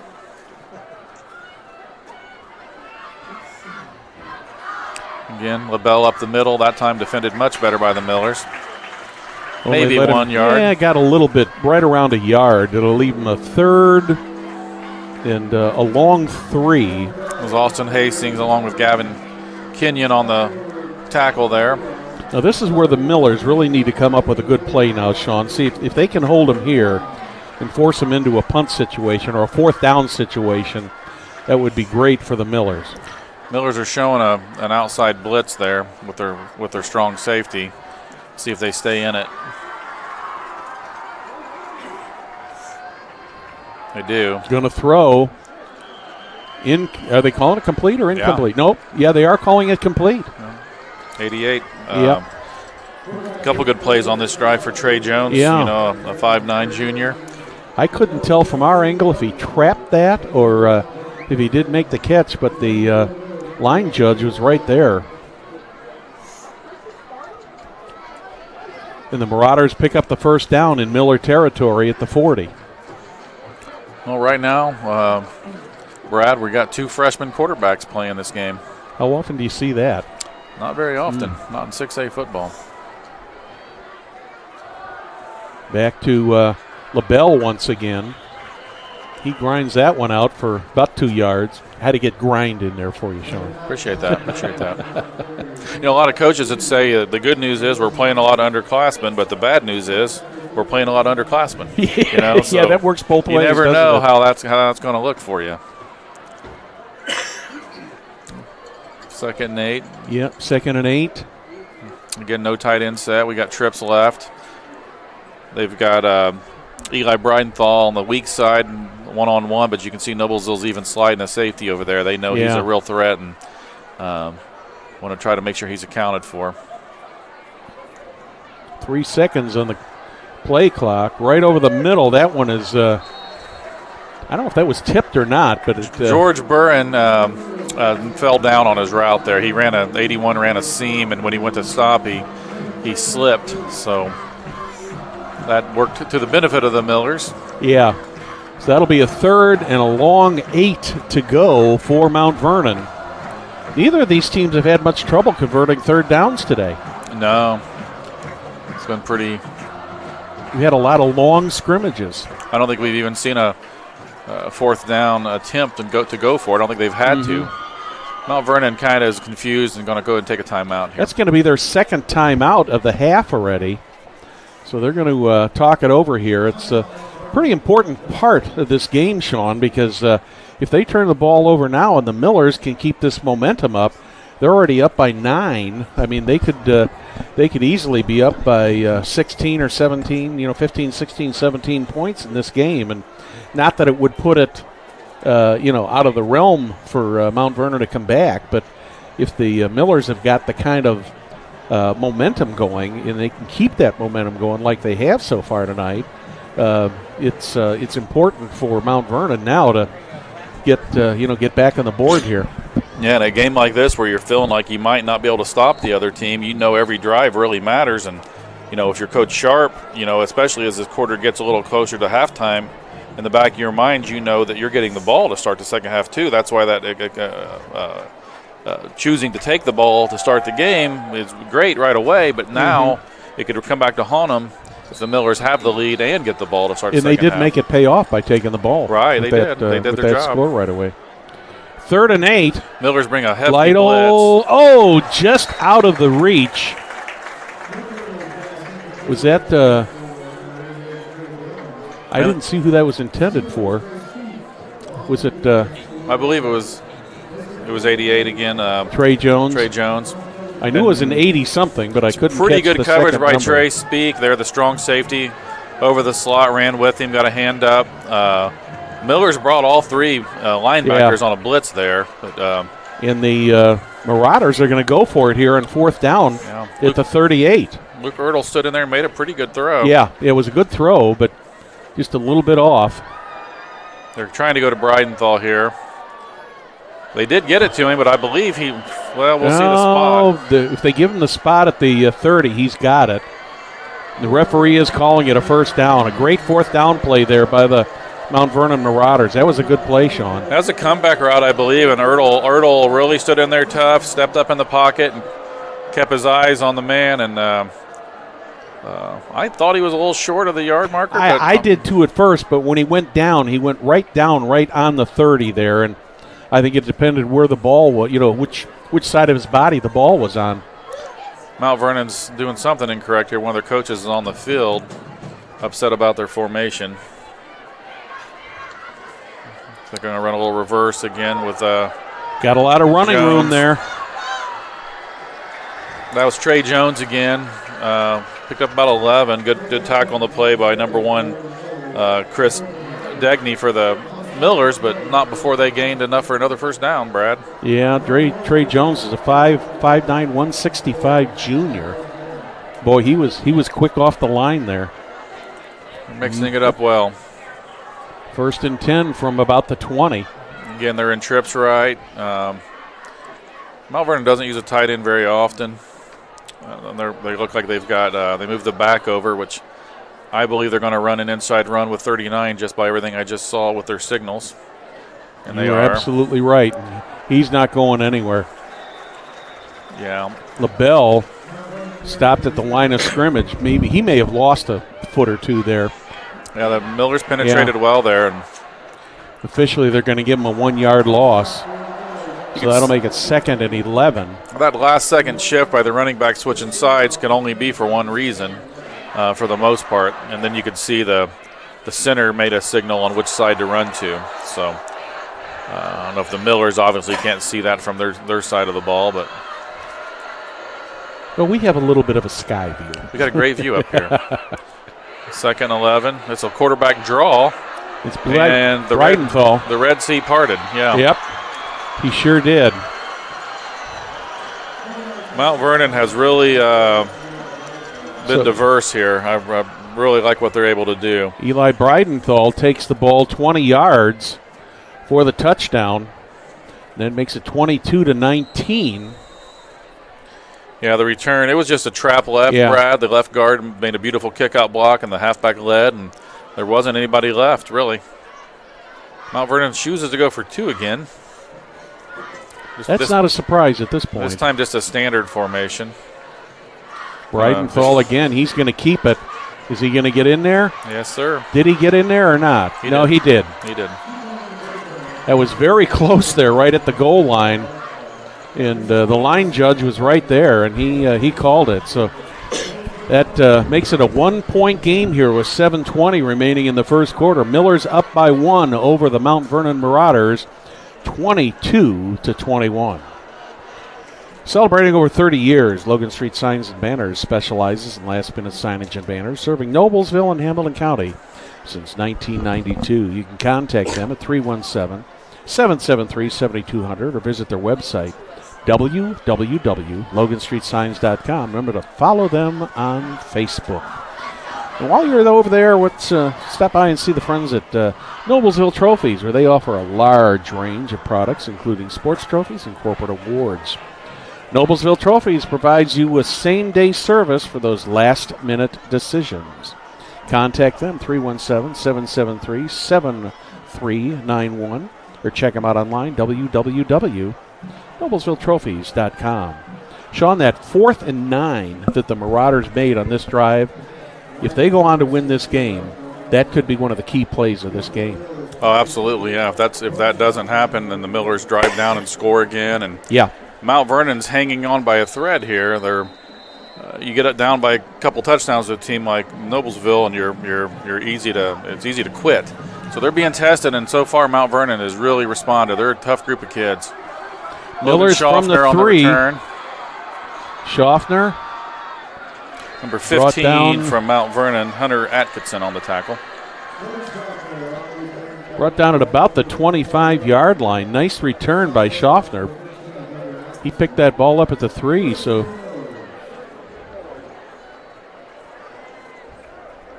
he picked up about 22 yards in that return. We've seen some nice kick returns so far tonight. Yeah, Noblesville's definitely more versatile on offense with their formations and what they do, but they're not coming out of this much now. I believe they don't feel like they need to. If it ain't broke, don't fix it. So they're going to stay in that double tight T and just keep trying to pound the ball down the field. Mount Vernon takes their last time out. We have a timeout called. That's the last time out of the half for the Marauders. And Sean, let's talk a little bit about the Grinders and what's going on in the Youth Football League there. I know we've got a game coming up tomorrow. You've got a game with the Grinders. Perry and I are going to be over in Westfield to see Mudsock and Westfield. So exciting day for the youth football term. Yeah, we're real happy. The IFA, the Indiana Elementary Football Association's really had a big couple of years. We've reformed and formed a board of directors, which includes 2 varsity coaches, 2 you know real well, Jake Gilbert and Mike Kelly are on our board. Mm-hmm. So we've secured sponsors. We've secured games of the week here with Hamilton County TV, and you and Perry, I believe, are doing the Mudsock, the Fishers team with Westfield tomorrow, and it's been off to a really good start. And I'll go through the schedule here when we get some time later, but we have 5 games tomorrow, and it's been a joy so far this season. That's great. It's great that the kids get the opportunity to play. Millers with the ball. 7:12 remaining here in the first half. I think Coach Sharp is thinking he'd like nothing better than about a 6 or 7 minute possession here and put some more numbers on the scoreboard. First play from scrimmage is going to get about 5 yards. That's Blake Widget actually off the right side on the power right play. So that'll make it 2nd and 5. Miller's playing their typical power in the trenches game. Right through the middle again, still on the feet. That's going to get about 3 or 4 yards. That's Gage Gully off the left tackle. Gully also plays defensive back. Don't see him a whole lot on defense, but he's out there occasionally. He's a really good athlete, really tough kid. Miller fans on their feet cheering on their team. They want to see this first down. They're going to get it as Widget takes it across the 40 to about the 42. About a 7-yard gain on that play. That's a nice gain. Yeah, the action's good there, and Marauder defense is looking like they're starting to get a little tired and grind it down. You can only take so much of 300-pound guys pounding you. Yeah, and boy, the Millers have got the beef trust up front. They really do. There's Trap right with Schaff. Kind of got tripped coming through the line, but still picked up 5 there, Brad. It's just amazing. You look at the. I'd like to know what the average is per play on running plays for the Millers now. I'll bet it's got to be at least 5 or 6 yards. Yeah, well, last year alone, Logan Schaffner averaged 8.6 yards a carry. Yeah. I mean, and he typically runs in the A's and B gaps, you know. Again, Mount Vernon staying in this 7-man front, which. That Widget with the ball there? Yes, sir. He's up to about the Marauder 44. That's going to be another first down.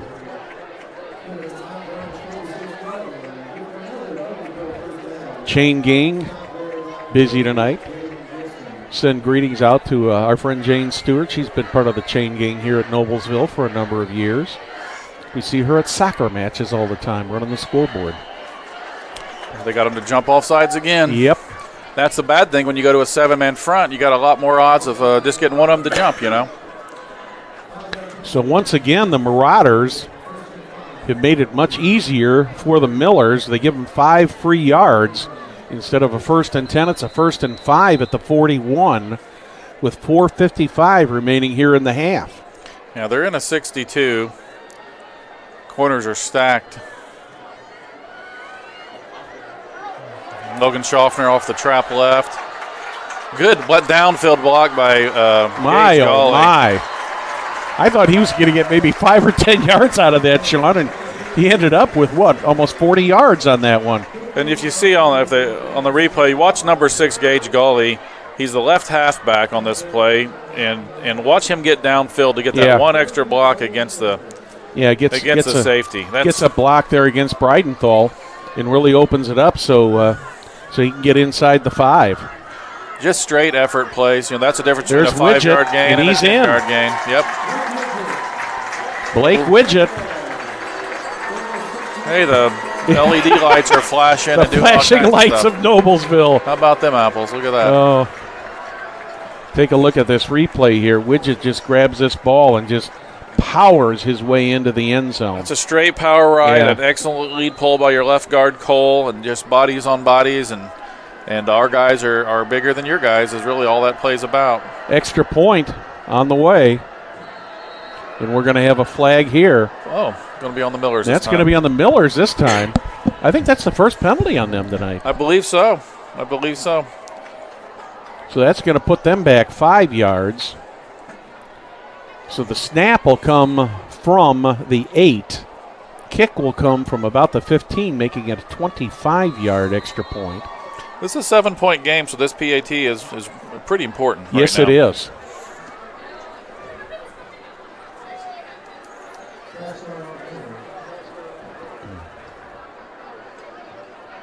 Kick is up. I believe he made it. It is good. 4:19 remaining in the first half. Millers 29, Mount Vernon Marauders 21. Sean, you were talking about the schedule for the Youth League. Let's just talk a little bit more IFA, about what's coming up this week in the next couple weeks, because I'm sure we got a lot of people out there who either would like to watch one of the games here on Hamilton County Television, or if they're in the area, be sure to stop by and see one of the games. Yeah, we'd hope so. Tomorrow's week 3. Tomorrow's games, the Noblesville Grinders are at Avon at 3 o'clock at Avon Middle School North. We got the game of the week this week is Mud Sock. That's the Fishers HSC program at Westfield at 6 p.m. Again, the Hamilton County TV will be broadcasting that. We've got Carmel at Brownsburg High School at 5:30. And we've got Arsenal Tech at Center Grove, down at Center Grove Bantam Fields at 2. And we've got Franklin Central Junior Flashes of the Ben Davis Junior Giants at 2 o'clock at Ben Davis High School. So this league really covers a good portion of Central Indiana, doesn't it? It really does, and it used to be bigger. We're trying to secure and get more of the teams back in, but youth football and youth sports have struggled the last few years, and especially with COVID, there was even more issues. So really nice kick there, fielded by Jones, 88. Jones. Widget is after him. He's got him, and he brings him down at the 15-yard line. Great pursuit there by Blake Widget. Widget's a tough kid. He was a wide receiver for us. It's funny when we're talking about the IFA and the Grinders and all that. And I was looking at our offense, and 9 of those 11 offensive players out there were Grinders. Mm-hmm. And a lot of people, a lot of kids don't, mature yet when they're that young, and a lot of guys that don't make the Grinder program or IFA programs end up being really good varsity players. But what a lot of folks don't realize is it serves a double purpose, these IFA teams, because when kids make that team, it makes the in-house leagues better too, because you're taking out the kids that may be early bloomers and making a little better experience for the younger guys. Mm-hmm. All right, Mount Vernon comes back out. Breidenthal's split out one-on-one, which I don't know that there's anybody that wants that. That one was tipped. Will it be caught? Oh, my. Breidenthal wants to have that one back. I think he thought he had that, Sean. Yeah, Carson Cox is on the coverage. And great coverage by Cox, though, too. It was there. That was a perfect throw. And, Breidenthal is an elite athlete in Indiana football, I'll tell you. Did you see how quick he got down the field? Yeah, he is fast. He catches that ball, and he's gone. He's got an 85-yard touchdown. Well, they intentionally split him a little wider than normal. We really need to look at some safety help over the top. Cam Wilson is stretching out a little bit, but there's 81 on the jet. Burhan with the ball. Goes out of bounds. It's up Gains about 4 yards. 3 or 4. Well, 4th down and a little bit over 5. Or the 3rd and a little over 5. Well, actually 3rd and 6. Because they place the ball right at the 19-yard line. He's got to get to the 25 for a 1st down. Number 7, Adam Mahebby, made a really nice play there to Yes, he set did. the edge. Again, if I'm Noblesville, I'm looking to number 9 is somewhere where they want to go. 9 and 81, both over on this side. That they got some weapons up there in Mount Vernon, I'll tell you. Mm-hmm. Here's Jones motioning. Quarterback's going to roll out a little. He's Great going to be play. caught in the backfield. Austin Hastings came up Wow. like a missile. Hastings had the pursuit on him and just did a great job of getting in there. Getting a few chest bumps there. Take a look at this. That inside backer's taught that on a rollout, you're a missile. You're missiling to the quarterback because the other guys have to stay out in coverage, and that's a definition of missiling there by Austin Hastings. I don't think Ertl ever saw him coming. Hastings, a very strong, fast kid, excellent wrestler. Love the kid. He's a very, very tough player. 2nd, 4th down play I can't the day. believe they're going to actually go for this, Brad. At this point, especially with over 3 minutes and oh boy, they don't have a timeout. They're going to get him. They're going to get him. They got him. 15-yard line. What great defense there by the Millers. What a gamble. Wow, what a gamble by the Marauders on that, Sean. I'm with you. I can't believe that they actually thought that, we're going to take a chance on that play. I'm perplexed, to be honest with you. All I can think is their punter must have missed the bus. I don't know. And on the play, Adam Mahedby, he's a little slow getting up for the Millers, but he's coming off the field under his own power. And, boy, this sets up a golden opportunity for the Noblesville Millers with taking over the ball at the 15-yard line with 3 minutes and 7 seconds remaining in the half. When they had that last possession, when they got the ball with about 7 minutes, I thought, boy, it would be nice if they could keep it for about 6 or 7 minutes and score. And now it looks like during that same 6 or 7 minute period, they've got a chance for 2 scores here. Yeah, and that's what we were talking about earlier. It's perplexing to me they went for it in that position. But yeah, now the Millers have a chance not only to score here, they're getting the ball to start the second half. Exactly. I do not understand that decision by Mount Vernon. But Gully. He was hit at the line, but he still picked up 3 or 4. He had a Marauder that he dragged about 3 yards there that had him in a bear hug right around the waistline, and they're going to give him, looks like, about 3 on that play. See, this is where Coach Sharp's thinking, do I just stick with what I've got? You got plenty of time. I think the Millers have 3 timeouts left. But you could get cute and something bad could happen here if you put the ball in the air or try something different.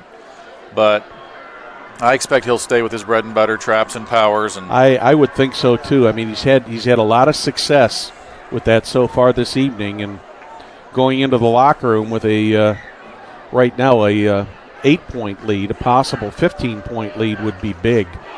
That ball is dropped, and that's just the kind of break that the Marauders needed that the Millers did not want to have. Not sure what happened there on the exchange. I believe that was just power right, but yeah. For the Millers, a tough break for the Millers because they were sitting in position where it looked like they certainly would get at least 3 points out of it, a field goal attempt. But unfortunately, the fumble gives it right back to the Marauders with 2 minutes and 15 seconds. But they've got 80 yards to go to score in 2:15. That's a huge play for Mount Vernon. Yes, yeah. Brianthal's back in at quarterback. They throw underneath to Jones, and he just takes 12 yards and gets out of bounds. Good play by Jones to pick up 13 yards in the first down out to the 33. Yeah, it looked like the Millers were going to go into the locker room with at least an 8-point lead and possibly more, Sean. And now, as explosive as this Mount Vernon offense is, they could, they could take this down to a 1-point, or actually almost, they could, with a 2-point conversion, they could end up this half tied. 2-by-2 formation for Brianthal, looking to throw again. I think he It's an trapped that incomplete one. Yeah. pass. That one was intended for Darnell Stewart, a 6'4", 190 receiver. And the throw was just a little behind him, and he tried to, Stewart Jr. tried to turn and make the play, but. Yeah, if anything, Breidenthal needs to put that ball up in the air so he can jump for it rather than have to bend over for it. 2nd and 10, 2:08 in the half. Got big Drew Page coming in the game at the nose guard position.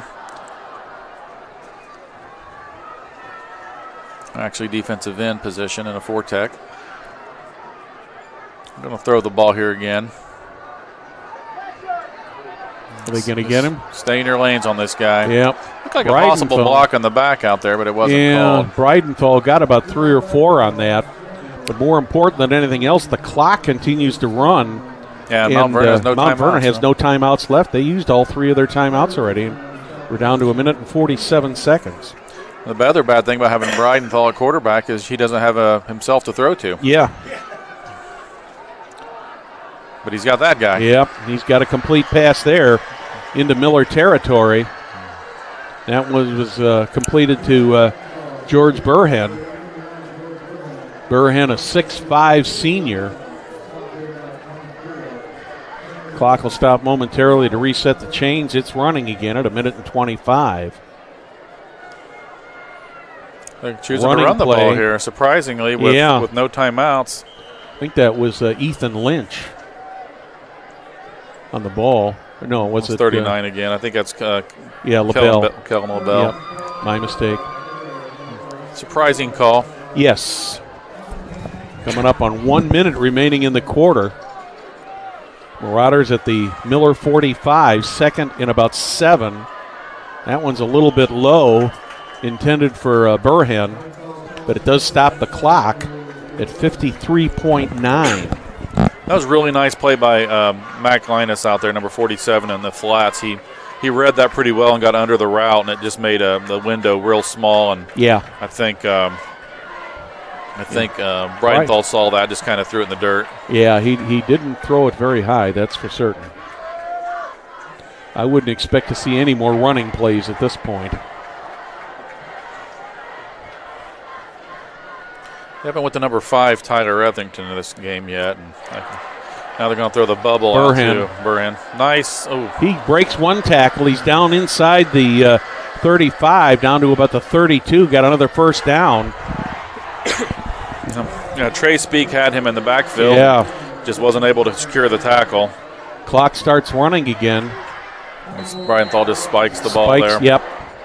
Spikes the ball to get the clock stopped at 41.6. They're going to shift the formation and get the trips right. I'm sure that at this point, Coach Leidy is thinking, I want 7 or 8 on the board now.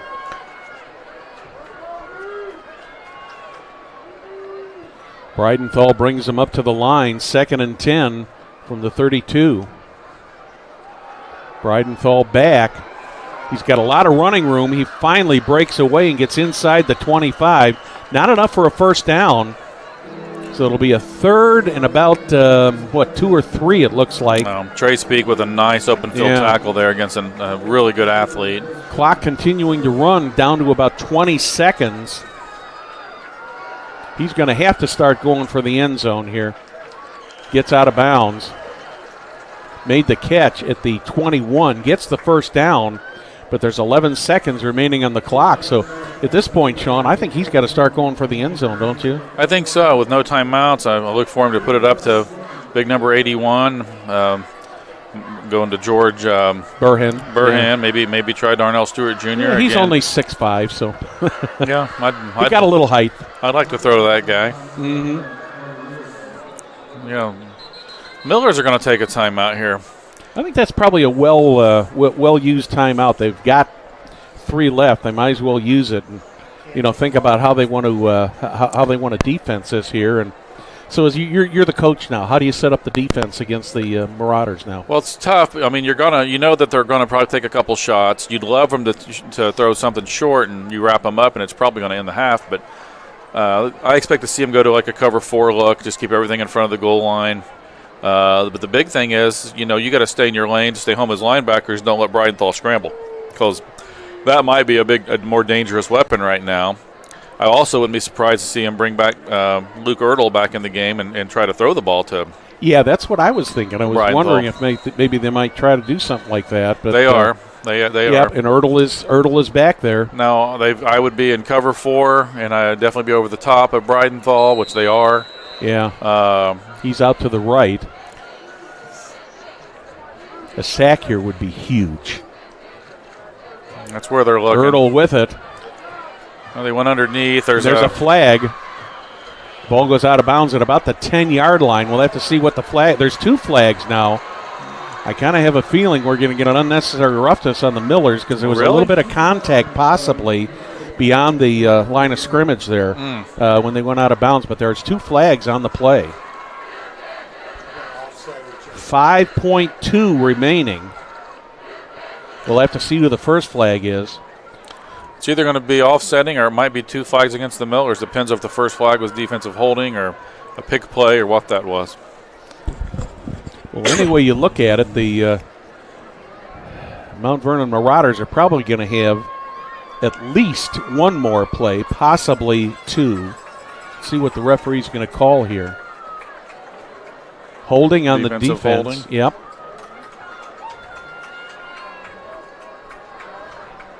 Two penalties on the Millers.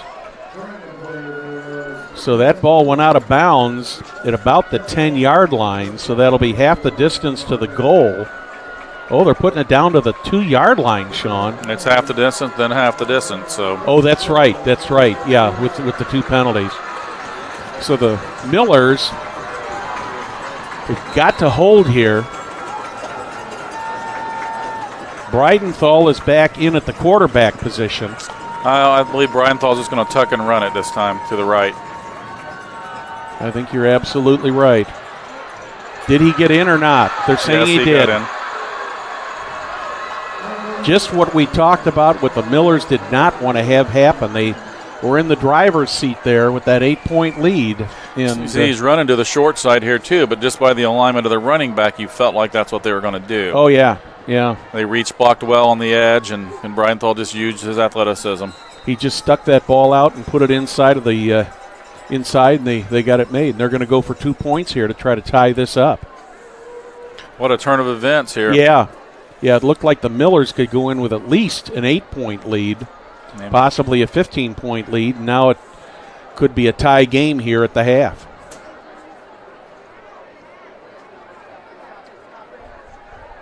They're going to try the same thing again. That one's over the head of the intended receiver. That's a big hold. I can't remember. I can't see if he was going for Jones or Burnham. That was George Burnham again. So there's been tempted to just run the quarterback again there, but they decided to throw it. I thought they'd do the same thing again, that sweep to the right. Well, this is a real test now. We've got 1 second. You think not much is going to happen here, but it's going to make for an interesting second half. Noblesville will receive the opening half kickoff, and with a 2-point lead, which was huge right now in a game like this. Oh yeah. We'll see what they adjust. Both teams will try to adjust at halftime, and both of them just trying to play a little bit better defense. 1.1 remaining. Each team has 1 turnover and an interception, Mount Vernon early, and then Miller's lost that fumble there, their last possession. And each of them has led to a score also. Right, and Mount Vernon turned it over on downs one time, but we weren't able to capitalize as we gave it right back to them. Looking for a little squib kick here. I wouldn't put the ball in the hands of 4. I know that much. I just want to get it up to one of the up guys and let them try to beat us. Bernard does exactly what you said there. Just squib kicked it. And who got the ball? The time ran out. So Gavin Kenyon recovered it, but time ran out. It's irrelevant. So at the end of the first half here at Beaver Stadium, Noblesville Millers 29, Mount Vernon Marauders 27. You're watching Hamilton County Television Sports, brought to you by Logan Street Signs and Banners in Noblesville.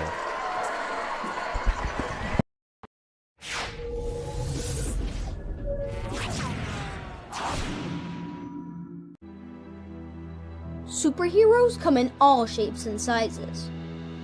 They don't always meet in an underground fortress. Sometimes they meet in places that appear to be very ordinary to most people. But inside, there are heroes in training. Some are smart, strong, or brave. Maybe they can build cities or heal people when they get hurt. But even superheroes need some help sometimes. With your support, we can change the world. Together, we are a force that can't be defeated. Support the club. Save the world. Support your local superheroes and donate now to the Boys and Girls Club of Noblesville at bgcni.org.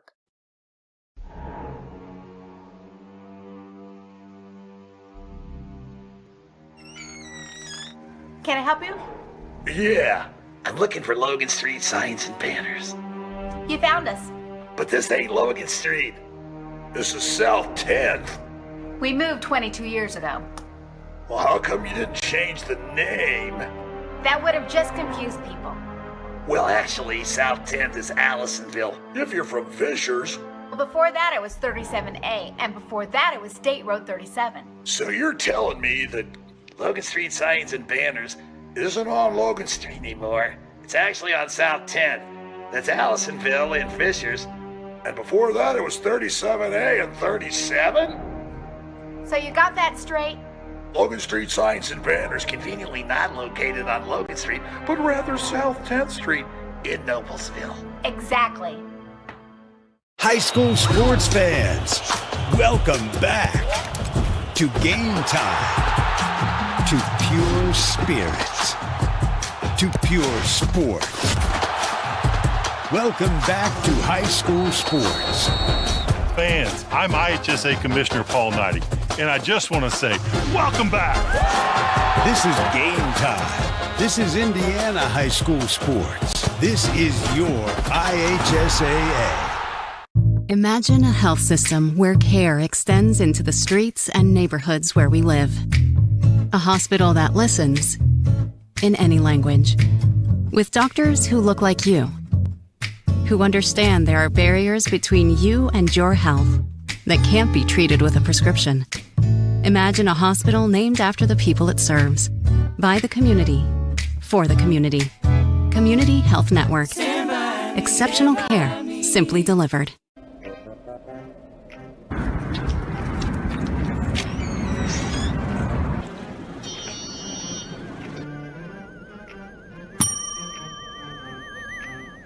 Can I help you?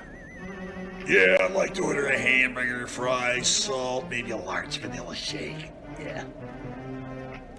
This is a trophy shop, can't you tell? You got a counter right here. Isn't this where you place the orders? We sell trophies, we sell plaques, we do embroidery. No food. You got carry out? Unlike the internet, everything that you need we have here at the shop. Very unique. You order today, carry out tonight. That's our version of carry out. All right, I'll take one of everything. Well, that may take a little longer. We'll have it for you tomorrow night. You know, Jim, I'll be back tomorrow to pick it all up. We'll wait for you. Don't wait long. Being part of a community is more than just living in the same place. It's sharing the same values, like honesty and compassion. For the caregivers of Community Health Network, that means always being open and upfront about how much treatment will cost, and working hard to find ways to help you cover those costs. Because when our community thrives, we all thrive. Community Health Network. Exceptional care, simply delivered. This is where champions play. This is where youth champions play.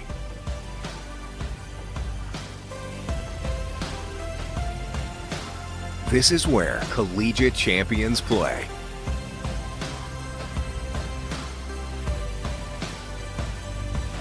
This is where Olympic and pro champions play.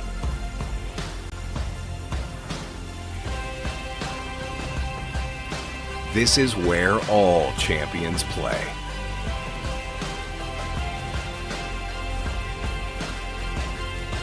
In Hamilton County, Indiana.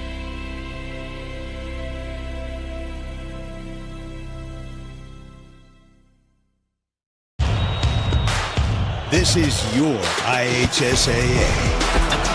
This is your state. This is your high school.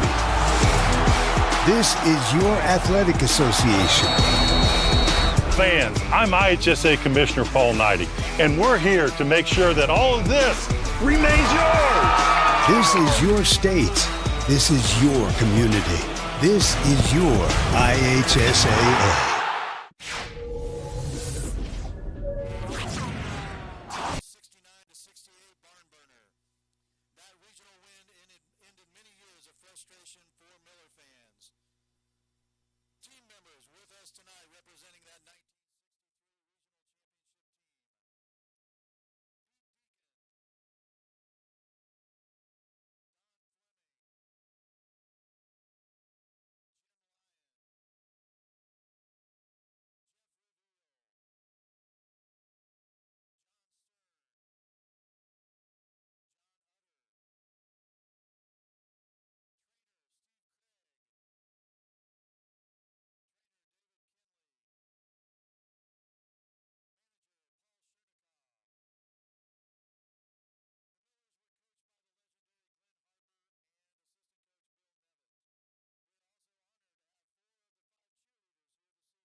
Director Rich Champion is your 2022 Indiana High School Girls Wrestling State Runner-Up, Kyra Tomlinson. Kyra finished the season with a 20-2 record, and she was the 2022 Indiana High School Girls Wrestling State Runner-Up at 132 pounds. She was also the 2022 Indiana State Wrestling Association Women's Double Crown winner, the 132-pound ISWA folk style and freestyle women's wrestling state champion at 132 pounds. And she was a member of the 2022 Team Indiana National Girls Freestyle Wrestling Team at 132. Joining her this evening are head coach Michael Weimer, assistant coaches Andrew Fleener, Adam Metzler, and Tim Blevins. Ladies and gentlemen, a big round of applause as Kyra receives her state runner-up ring. Congratulations, Kyra.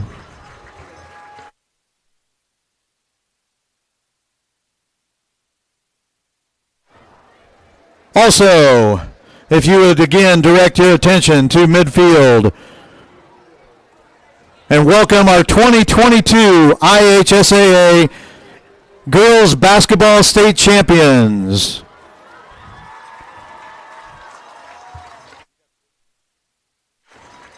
Now, if you would, direct your attention to the video board on the scoreboard.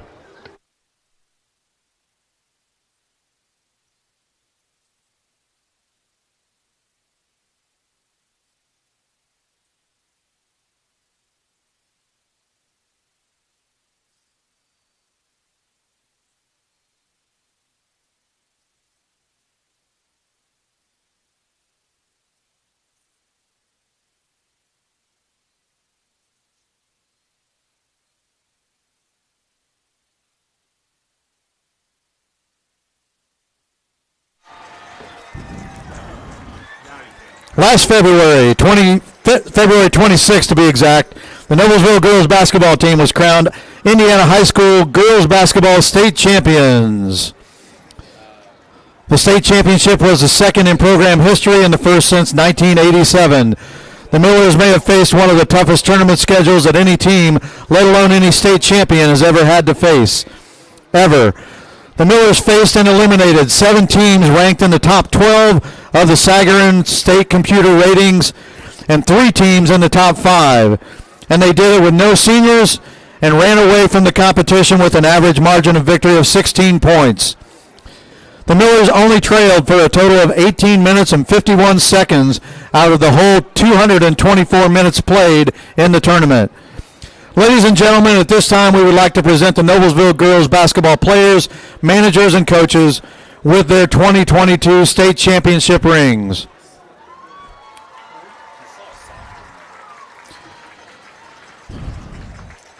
First up, managers, Landon Dennison and Piper Evans. Trainer, Lee Lysick. Coaches, Jennifer Anderson, Brad Baston, Donna Buckley, Kelsey Hoffman, and Caitlin O'Reilly.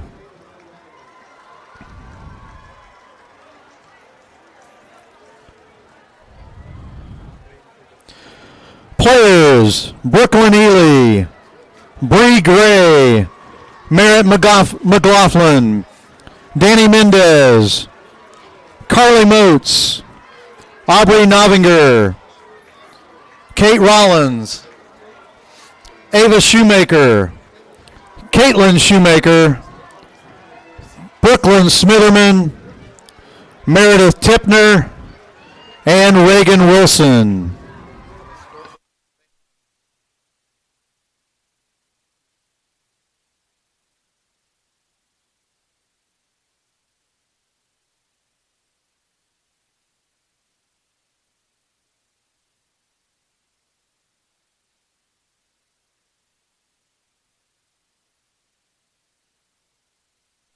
Ladies and gentlemen, your 2022 IHSAA Girls State Basketball Champions.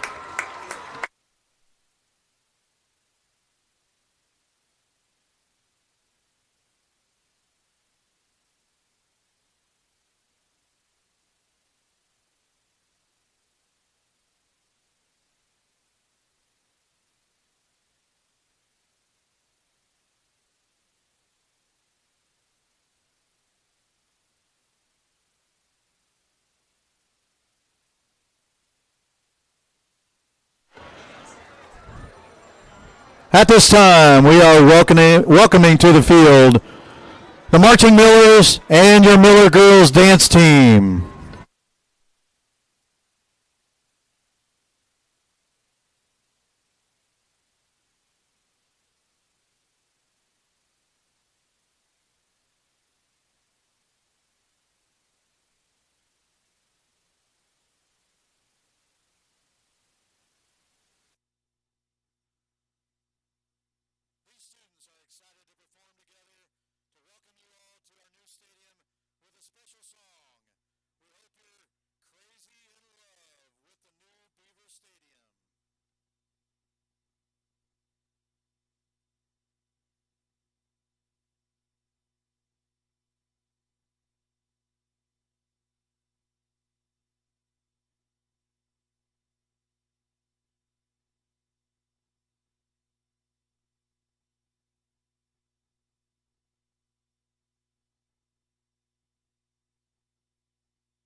and the Miller girls dance team. Thank you.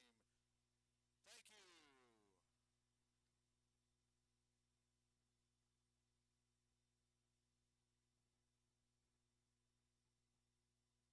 Stadium fun facts. This is the first new stadium in Noblesville in over 50 years. The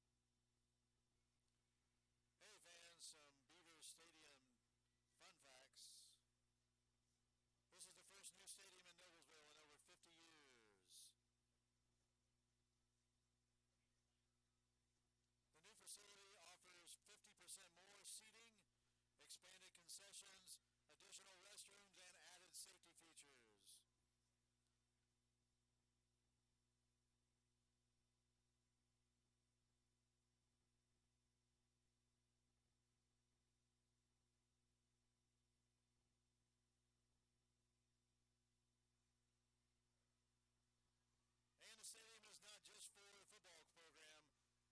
not just for the football program. There's also home to the track and field program, phys ed classes, community events, and the award-winning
Marching Millers Band. I'd like to welcome you back to tonight's broadcast of IHSAA football on Hamilton County Television, brought to you by Logan Street Signs and Banners, celebrating over 30 years in business. We'd also like to thank our other fantastic sponsors, Noblesville Trophies, Gaylor Electric, Chuck Goodrich, President and CEO, Community Health Network, Bastion Solutions, Hamilton County Sports Authority, Church, Hiddle and Antrim, Jamie Carmesino, Carpenter Realtor, Noblesville Youth Sports Alliance, Blades Audio, Video, and Security, Hamilton County Reporter, and Mosquito Masters of Indiana. We're about a minute and a half away from the second half. I'm Brad Silbert, along with Sean Blades here on what has, Sean, proven to be a rather high-scoring, interesting game here so far. Yeah, it's been a lot of offense. Both defenses have struggled. They both have forced a turnover. Some really interesting calls down the stretch there with Mount Vernon choosing to go for it, 4th and 10 from really inside the red zone. That didn't work for them, but then the Millers with the turnover that really cost them. And it'll be an interesting second half here. The Millers are receiving the ball, which I'm sure they wanted to get it down the field and score and push this lead to 9 or 10. But Mount Vernon has came to play. I mean, honestly, I feel like this Mount Vernon team has competed better than last year with us. And offensively, they've been very imaginative, and they're using a lot of weapons. And they've got some legitimate skill position guys that can compete at any level in the state. Well, like you, Sean, I questioned that 4th down play down here from about the 15-yard line. I mean, quite frankly, the first thought that went through my head, I thought, are you guys nuts? I mean, and I don't mean that offensively, but it just really, really surprised me. And at the time, there was just a couple minutes left in the half, and I thought, boy, you guys are really opening the door for Noblesville, taking this chance that you did. And then, the Millers held them on the 4th down play. But then a couple plays later, they turned it over, and so the Marauders ended up coming down the field, and with just 1.1 left on the clock, made this a 2-point game, which at one point we were thinking it was going to be at least an 8 to 15-point difference there at halftime. Right, yeah, it was looking like Nobles had a chance to really start driving that first nail in the coffin, if you will, and just weren't able to execute. And, that's going to come down to which team takes care of the football, which team makes a few adjustments defensively. This is going to come down to the wire. I believe we got two very equally balanced teams in different ways, and again, I look for a really, really interesting second half here. Well, I'm going to read a couple commercials here, but while I'm doing that, I want you to think about a question here. If you're Vince Leidy and you're Dave Sharp, what do you do different here in the second half? I'll let you think about that, and we'll be back in just a moment. Community Health Network's walk-in clinic for sports injuries is open Monday through Friday from 8 a.m. until 10 a.m. Sports medicine and orthopedic physicians are on site to treat everything from sprains to strains to fractures and joint injuries. Visit ecommunity.com/sports for more information. Remember, if you're struggling with a lingering injury, or if you have trouble doing things that you love to do because of an injury, well, don't let those sprains and strains keep you down. Make an appointment with a community sports medicine physician. Visit ecommunity.com/sports for more information. I'd like to remind you that since establishment of Churchill and Antrim in 1880, our neighbors, community leaders, businesses, and school districts have placed their trust in us to solve their most challenging legal issues. We have a rich history of helping our clients when they need it the most. Give us a call at 317-773-2190 or simply visit their website, www.cchalaw.com. Church, Hiddle, and Antrim. Okay, Sean, your Coach Leidy, your Coach Sharp. What adjustments do you make on each of these teams? Well, they're both much taller than me. I'd like to do that. But, I don't know. I mean, if you're Coach Leidy, you like your offense, you like what they've been able to do, you got to keep diversifying it and take care of the football. Defensively, I'm sure he's looked at every film there is. There were teams that stopped the Millers' offense last year. They're trying to do those same things. It's really, really tough to do if you don't clog gaps and bear crawl and shoot guys low. Just try to keep those adjustments. If I'm Leidy, I'm also looking for an advantage. Again, I'm calling for an onside kick right here. I think that I wouldn't be shocked to see that at all. Try to get the ball back. And if you're Coach Sharp, you just want to continue to do what you're doing on offense. He really wanted to open some things up and do some different things, but he don't have to. Our base plays are working. Just got to take care of the football. And defensively, we know where their key guys are because we're getting beat by the same guys, and we got to wrap up and tackle and stay home in our lanes when the quarterback's back. And easier said than done. We're ready to go. The kickoff is in the air, and it's going to go, well, it does not go out of bounds. I thought that was going to go out of bounds. Yeah, that was the Millers did field it. They fielded it at the 25-yard line and got wrestled back to about the 17-yard line. That looked like one of your pitching wedges there. Yeah. Brad. That thing bit and just backed up. Yeah. But the Millers got the ball. That was kind of in between. It's not a true onside, but it's a kick that Mount Vernon's kind of hoping it's mishandled and they get a chance to recover. Well, and they're trying to keep it out of the hands of Logan Schaffler, too. Can't blame them there. No, not at all. I mean, that only makes sense. Millers are staying with Landon Hughes and staying in that double tight tee. First play from scrimmage in the half. Right up the middle once again. About 5 or 6, maybe 7 yards on that. It's like they're going to give them, they're going to give them 8, it looks like. Yeah, that's 7 and 8 yards. That was a nice run. Again, that's the trap play. Mount Vernon even looks to have more guys on the line right now. I mean, they're running at 62 as it is, but their linebackers they're kind of in an 8-2 here, or 7-2-2, daring the Millers to throw it. But again, Millers pick up the first down. 5 or 6 yards of play, you don't have to do anything risky. And I think that Mount Vernon would like to see Nobles will try to do something unusual, but Coach Sharp's going to just stick with it here. Starts the half with trap and power. 8 yards on the first play, 5 yards on the second play, and they got a first down already here. Early second half, 11:08 remaining in the third. Again, we're in a 7-2-2. Those linebackers are stacked really wide. That's a quarterback keep. Landon Hughes runs through players and picks up about 8 or 9. Nice run by Hughes to get the 8-yard gain. Well, they're going to give him 9 yards now to the 47-yard line. Again, that's the keep. You run trap, you run power, you run buck, you run keep, and it's hard to defend all three. Well, if you can get 7 or 8 or 9 yards on first down every time, you're doing very well. That's a trap left with Schaffner. Schaffner once again goes through about 5 or 6 Marauders before he's finally taken down in Marauder territory at about their 48-yard line.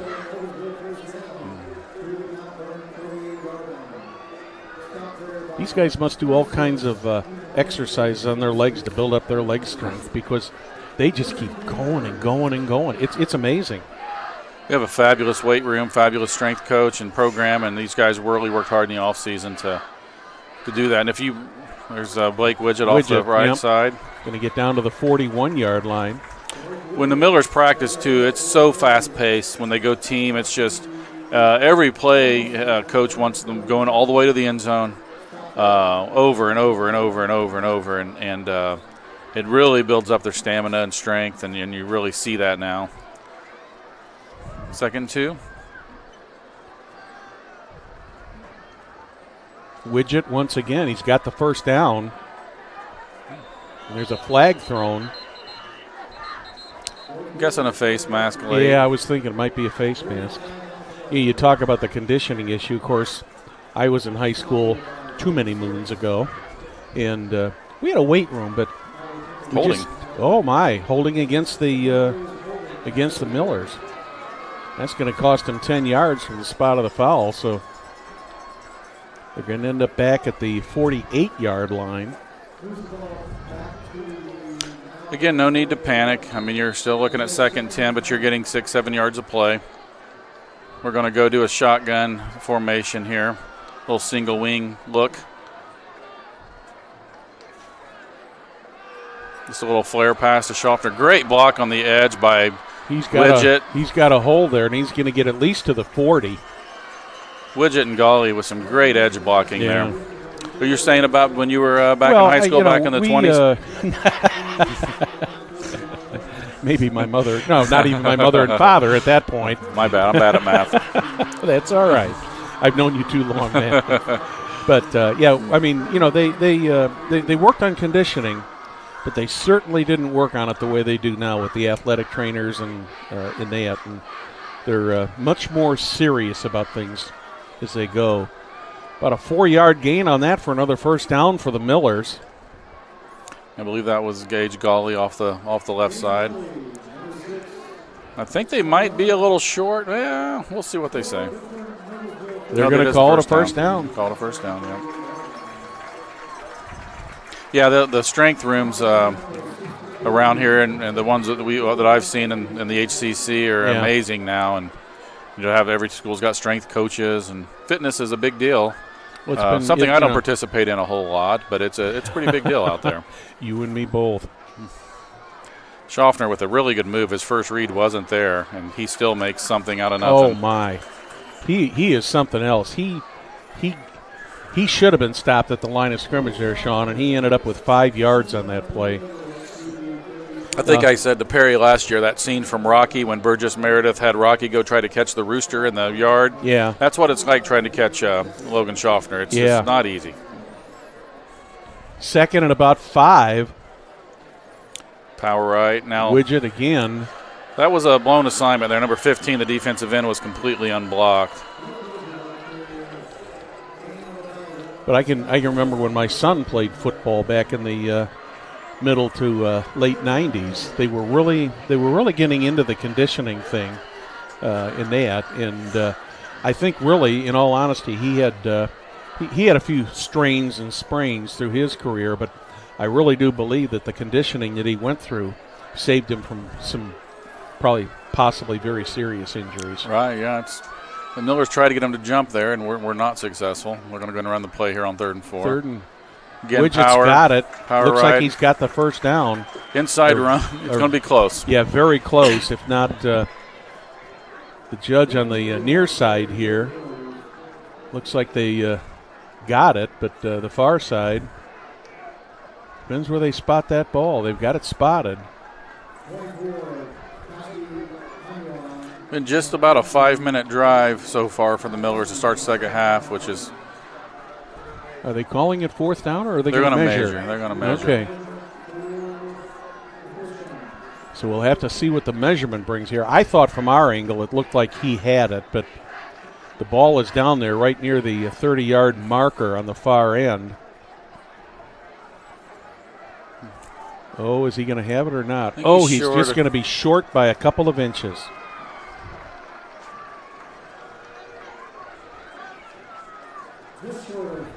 I thought his forward progress had brought him at least to the 33, but I mean the 27. I'm 28. As you can see, Mount Vernon has made some adjustments. The Millers are having a little tougher time, but again, the 10-yard penalty kind of put them in this position, put them behind schedule, as they say. Yeah. So now on 4th and inches, we'll see what Landon Hughes calls. They've got the play in. Will he call a keeper here? I don't know. They're blitzing everybody. Yeah. I think I'd run behind Ransom McDermott and Drew Page, too. No doubt about it. Millers get the first down. It's getting a little tougher and a little tougher, so you may have to see the Millers mix it up a little bit here. Mm-hmm. Try to hit the edge, try to hit something over the top.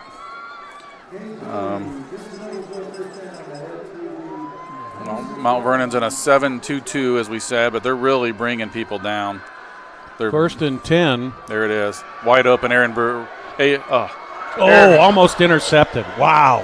Number 2, Aaron Brewer, was wide open up the sidelines. Or Aiden Brewer, I'm sorry. I always say that, his older brother.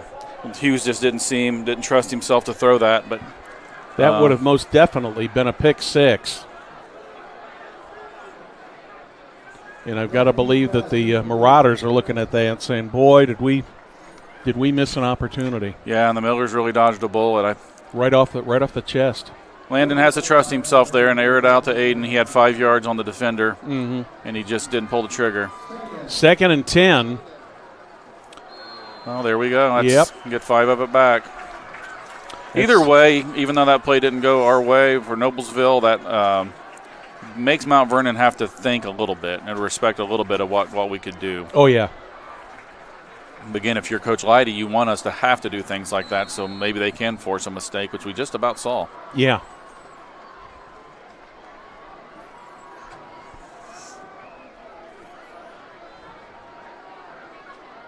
I think that's Widget with the ball. He's not going anywhere. He's going to be lucky to get a yard or get back to the line of scrimmage. With a freshman quarterback, Landon's just going to get a little more comfortable, a little more confident. These kind of plays are tough on him early. It's going to be 3rd and 5, Brad. See what Coach Sharp has here. Mount Vernon has definitely made some adjustments, and they're proven to be a lot tougher to move. Millers have held the ball for the first 6 minutes of this half. They go back to trap, and it's going to be close. Well, it might be a yard short.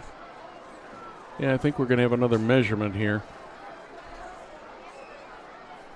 They had to get inside the 17, and they're saying the way the stake looks right now, it looks like it's just less than a foot short. At this point in this game, Sean, I think going for this on 4th down is the right call.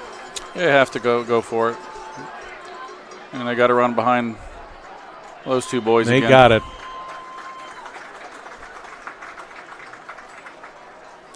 Well, it's getting tougher and tougher to come by. Yeah.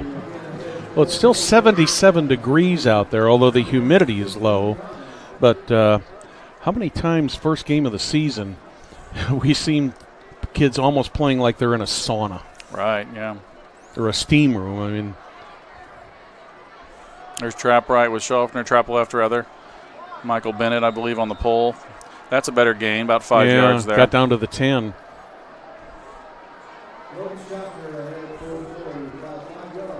Under 5 minutes remaining here in the first half.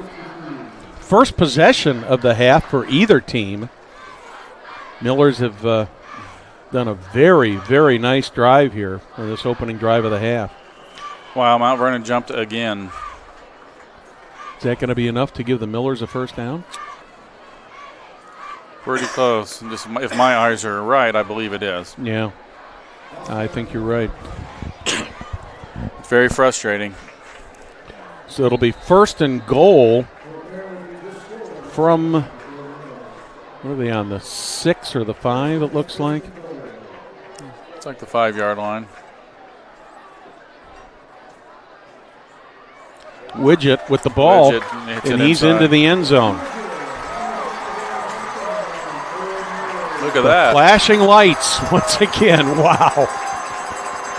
It's a little more effective when it's. Yeah. Here goes the replay on that. That's a power right play. This is cool. I feel like Widget really looked inside gap there on this power. If you watch, I think again they're seeing the alignment of the Marauders and able to adjust, and Widget does a real nice job taking that inside behind a good pull by 56 Cole. Jack Letourneau out there to attempt the extra point. Good snap, good hold. It's up. It is off to the left. It's no good. So the Noblesville Millers have an 8-point lead over the Mount Vernon Marauders, 35-27. 4:19 remaining here in the third quarter. What a drive, Sean. That was a nice drive, 8 minutes, 7.5 minutes.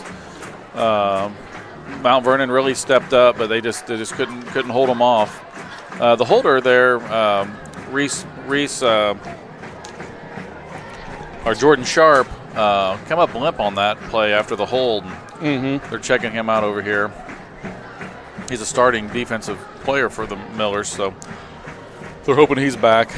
Now Mount Vernon's got to answer. That was a big PAT there. Well, now it's still an 8-point game. It's still single possession, and we know Mount Vernon, it's their MO to go for 2 anyway. Oh, yeah. So they're pretty happy right now thinking that they're within reach. They're such an explosive team. To be honest, you wonder, is this something that Coach Sharp, who is a little bit of a gunslinger, might consider trying to go onside here? You got numbers if you do it, because Mount Vernon certainly isn't expecting that. Yeah. Probably not the call with the analytics, but yeah. Letourneau gets a pretty good kick down to about the 7-yard line. It's Breidenthal. Breidenthal is up to about the 30 where he's brought down. Eli Breidenthal with a nice return there up to about the 33-yard line where the Marauders will take over 1st and 10.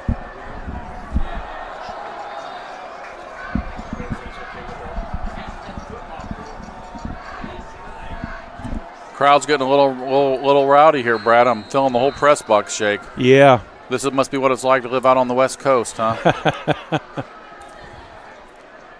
How about those LED lights? That's a new thing. I think HSC High School, your Royals were the first around here that I know got those lights. And they are different. Takes a minute to get used to. It's a different kind of light. I know from my son playing, he said those punts get above those lights, and it's hard to see them if you got a punter. All right, here they come. Marauders I'm with looking the ball. to throw it right away. Nice catch there. I think that was Trey Jones, isn't it? 88. Yeah, he's a really good football player. I mean, the Millers had double coverage. They just didn't find the ball. I mean, they had the right guys. And got a 30-yard pickup here. If you look at it, we had 2 guys there, but neither one found the ball. Double coverage, and they just couldn't see it. So one quick play, and the Marauders are halfway to pay dirt already. Marauders are staying in the same formation. We got trips right. Single back set left of the quarterback. There's that quarterback draw. Takes it, keeps it himself. Picks up about 9, close to 10. Looks like he'll be about a yard short. Breienthal's a little bit slow to get up. He's got to be tired, that kid. I don't think he was out there on defense that series, so he's got a good break I don't here. recall seeing him. He's limping around a little, though. Well, he's gotten beaten up a little bit in this game. From the 25, 2nd and 1. This is an offensive coordinator's dream to look for something deep here. 3 seconds in the play clock. Breidenthal puts it up. caught. It's going to be a first down, but very nice tackle. I think that was Jero Trey Speak.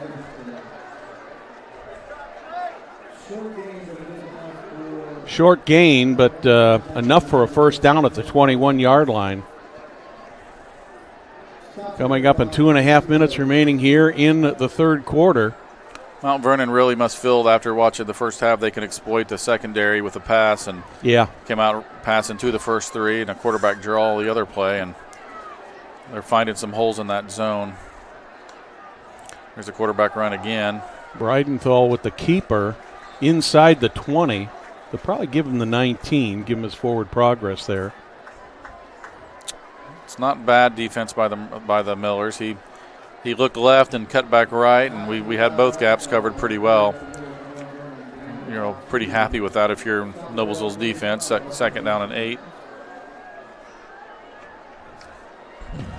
Millers would love to keep them out of the end zone at this point, or at least limit them to 3. A turnover would be even better. 2 wideouts to the left. Breidenthal looking over to that wideout. He's got him. It's 81 again, George Burnhand. He's got a first down inside the 10, so it'll be first and goal at about the 8 with 1.5 minutes remaining here in the third quarter. Only the second possession of this quarter, Sean.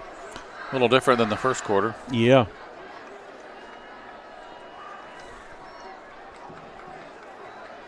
Breidenthal barking out the signals. Miller seemed to be a little bit confused on the trip side of where they're going. Yeah, Breidenthal looked over to the left, maybe changing the play here. Etherington in motion. Right up the middle.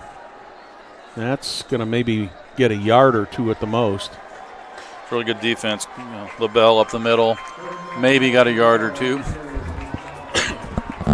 Just amazes me with the size of the Millers, Sean, how quick they are off the ball. You got a lot of size out there, and you don't think of those big players being that quick, but boy, they are quick off the ball. Second and goal from the 6.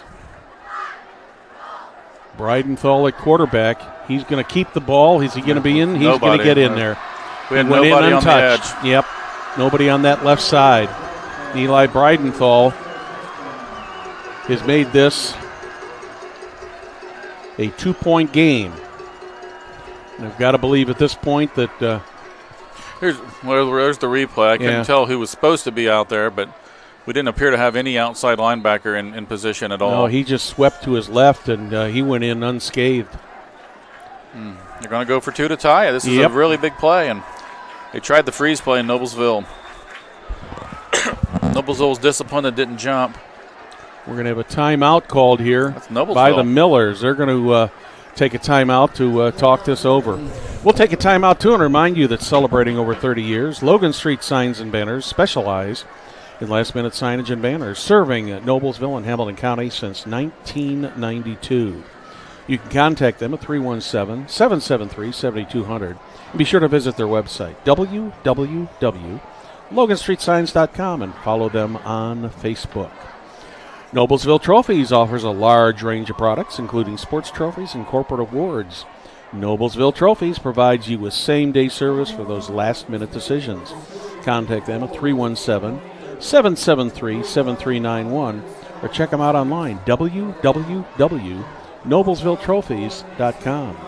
Sean, this could turn out to be one of the biggest plays of this game, depending whether the Marauders can convert this 2-point conversion and tie this game up, or leave the Millers with a 2-point advantage at 35-33. Yeah, the Millers took that timeout to put in some of their beef with Ben Decker and Drew Page up front, but I got a feeling that you're going to need to defend the perimeter here. Breidenthal cut he it just inside. kept it, and he kind of stutter-stepped a little bit, and it looked like he was going to do the same thing he did on the touchdown play and do a sweep around to the left, and all of a sudden he just stopped, and he ends up successfully making the 2-point conversion and tying this game up at 35-35 with 19.6 seconds left. Been an interesting second quarter, to say the least. 2 possessions and 2 touchdowns. Right, the second half has started off very odd with still the same offensive firepower, but not as quick as the first half. Yeah. But both teams made adjustments offensively and defensively, and right now, advantage Mount Vernon. They've made up the ground, and they've got to like the position where they're at. Now, do you think that Coach Leidy might be thinking about an onside kick here, Sean? You know, with it tied up, I don't think so. They were making some progress on. They were really making progress on the defense there, and got Noblesville to a couple fourth downs, and I think they're happy with what the direction they're headed. But Noblesville seems to think so because they got 9 guys within 10 yards of the ball.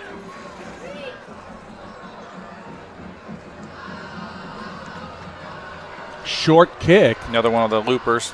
To the 25. Millers are going to get about another 5 yards. And they're going to have the ball in what would normally be considered pretty good field position outside of the 30-yard line. That was Blake Widget on the catch there, and decent field position. Hey, guys, one thing, update of a score in Hoosier Crossroad Conference.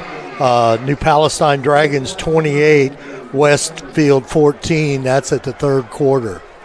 That's one of the nemesis that these Mount Vernon Marauders will be facing soon again. Millers with the ball. Thanks, Perry, for that. On the ground. Perry Williams for that update. And I know Coach Gilbert is looking to see what he can do this year. And Coach Ralph just has had a down year as far as he's concerned, but they look like they might be coming back this year.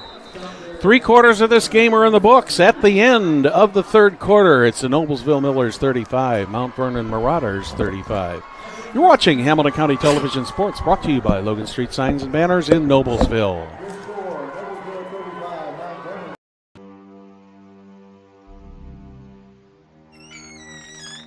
Can I help you? Yeah, I'm looking for Logan Street Signs and Banners. You found us. But this ain't Logan Street. This is South 10th. We moved 22 years ago. Well, how come you didn't change the name? That would have just confused people. Well, actually, South 10th is Allisonville, if you're from Fishers. Well, before that it was 37A, and before that it was State Road 37. So you're telling me that Logan Street Signs and Banners isn't on Logan Street anymore? It's actually on South 10th. That's Allisonville and Fishers. And before that it was 37A and 37? So you got that straight? Logan Street Signs and Banners conveniently not located on Logan Street, but rather South 10th Street in Noblesville. Exactly. Welcome back to Beaver Stadium. I'm Brad Silbert along with Sean Blaze, and Perry Williams is working the internet right now, trying to get us some other scores and updates on games going on around in the area. And Sean, it was a close game at halftime. It's even a closer game right now. Yeah, it's both teams really came to play, and Mount Vernon's not backing down, and Noblesville's been able to move the ball every possession except when they hurt themselves, and the same with Mount Vernon. So this fourth quarter ought to be interesting to see who powers through, who sucks it up, and can finish. Right now it's a brand new ball game with 12 minutes left. Advantage Noblesville only because Noblesville has the ball right now. They're coming out in that single wing look with a shotgun. 2nd and 8 from about the 32. Right up the middle once again. Just a little bit off to the left there. Schaffner on that wide trap play. Looks like he picked up 4 or 5. Going to bring up a third and a couple. Bring up third and a little over 3. What so far tonight has been a very manageable third down play for the Millers. Landon Hughes back under center. Power right, busted it inside a little bit again. It's they're going to have, I believe they're going to have the first down. Yes, first down plus more. It's Blake Widget on the carry. Widget gets the ball to about the 43, 44-yard line. Widget and Golly are really running hard tonight and gaining 3, 4, 5 yards a pop. Again, their whole backfield right now is they've got 3 juniors and a freshman.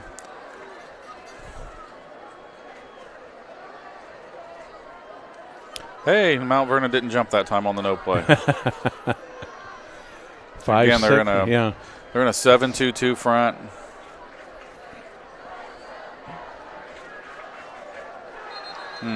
Trap was stuffed that time. They had that one figured out. Millers are going to lose about 2 or 3 yards on that one, depending on where they spot it. They got lucky. They only lost 1 yard on that, so that'll be 2nd and 11 from the 42. Yeah, I think that's a forward progress spot. Just a missed block on that inside trap. Somebody was just a little late on their angle.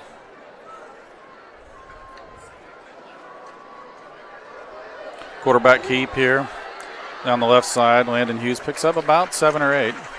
And that'll put him back in a decent 3rd down position with about a 3rd down and 3.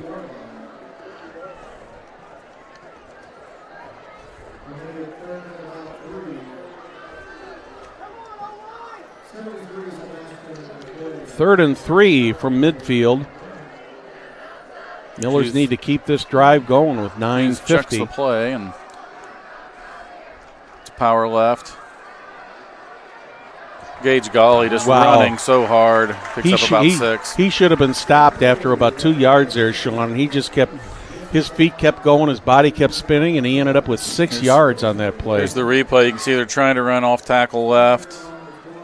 He bounces that, and there's 2 missed tackles. Well, second tackle ended up finally getting him, but he did get 6 yards on the play.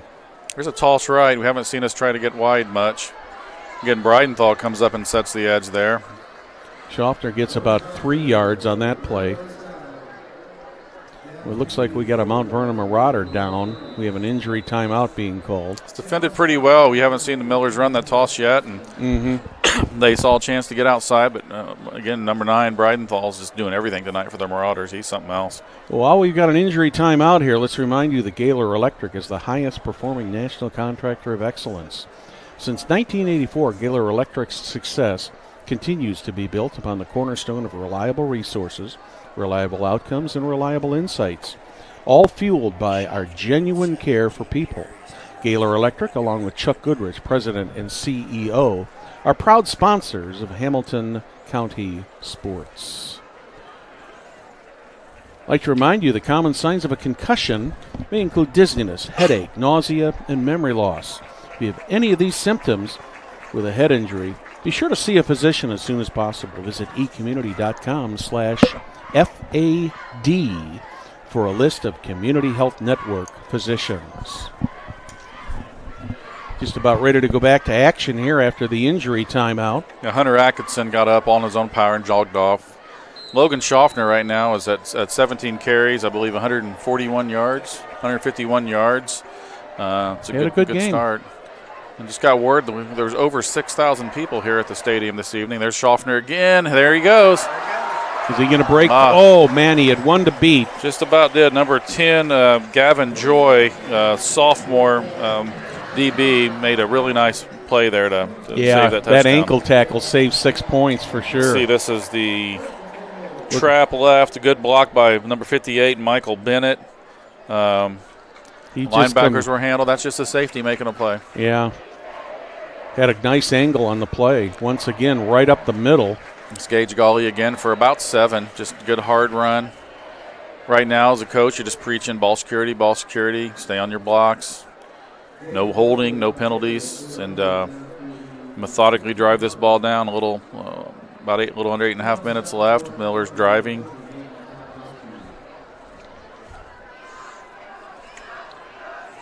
Second and 4 at the 16. Again, trap, and this time only gets a couple yards. What is so good about this Noblesville offense, Sean, with those 3 backs in the backfield, it is hard to tell who's got the ball. I mean, it can be any of the 3 of them, and defensively, that's got to be a nightmare for the defenseman. It is tough, and that's why they just preach gap integrity, control your gap, make sure all 8 gaps are covered, and we should be fine. But it's easier said than done when you got guys trying to push out of the gap, the likes of who we have. Third and about 4 or 5. Trap again. Logan Schaffner to about the 1. They're going to give him the 1. Oh, that's Gage Gully, actually. Yeah, I thought it was Gully, and so he got 14 yards in that play. Let's see what this play is. That got me confused a little. I thought Landon Hughes had the ball. Kind of back to what you were saying.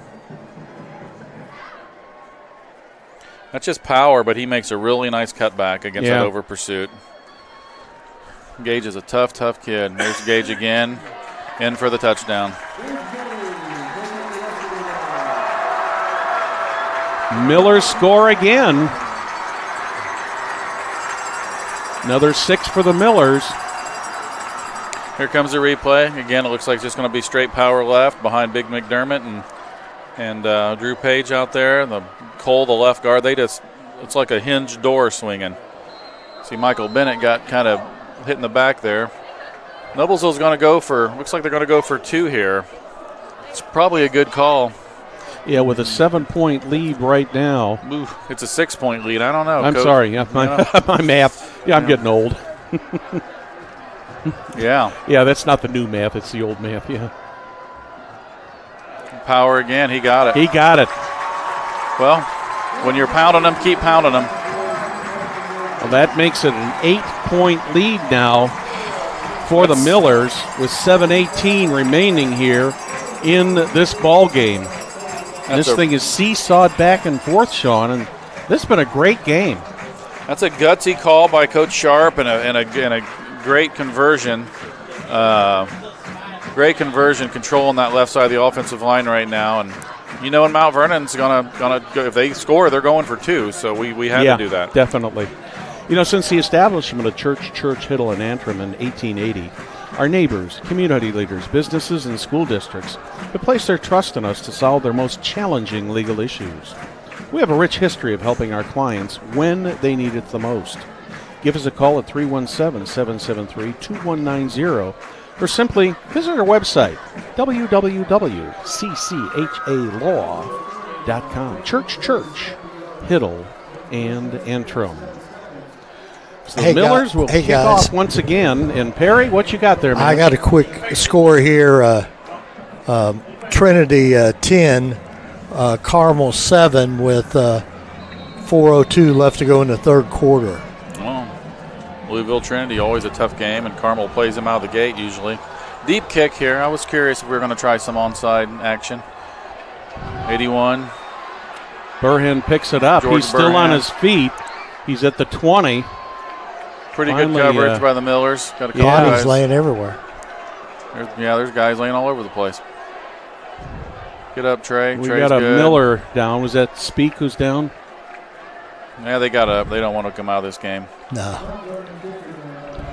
So the Marauders will take over with 7:08 remaining here in the fourth. 1st and 10 from their own 20.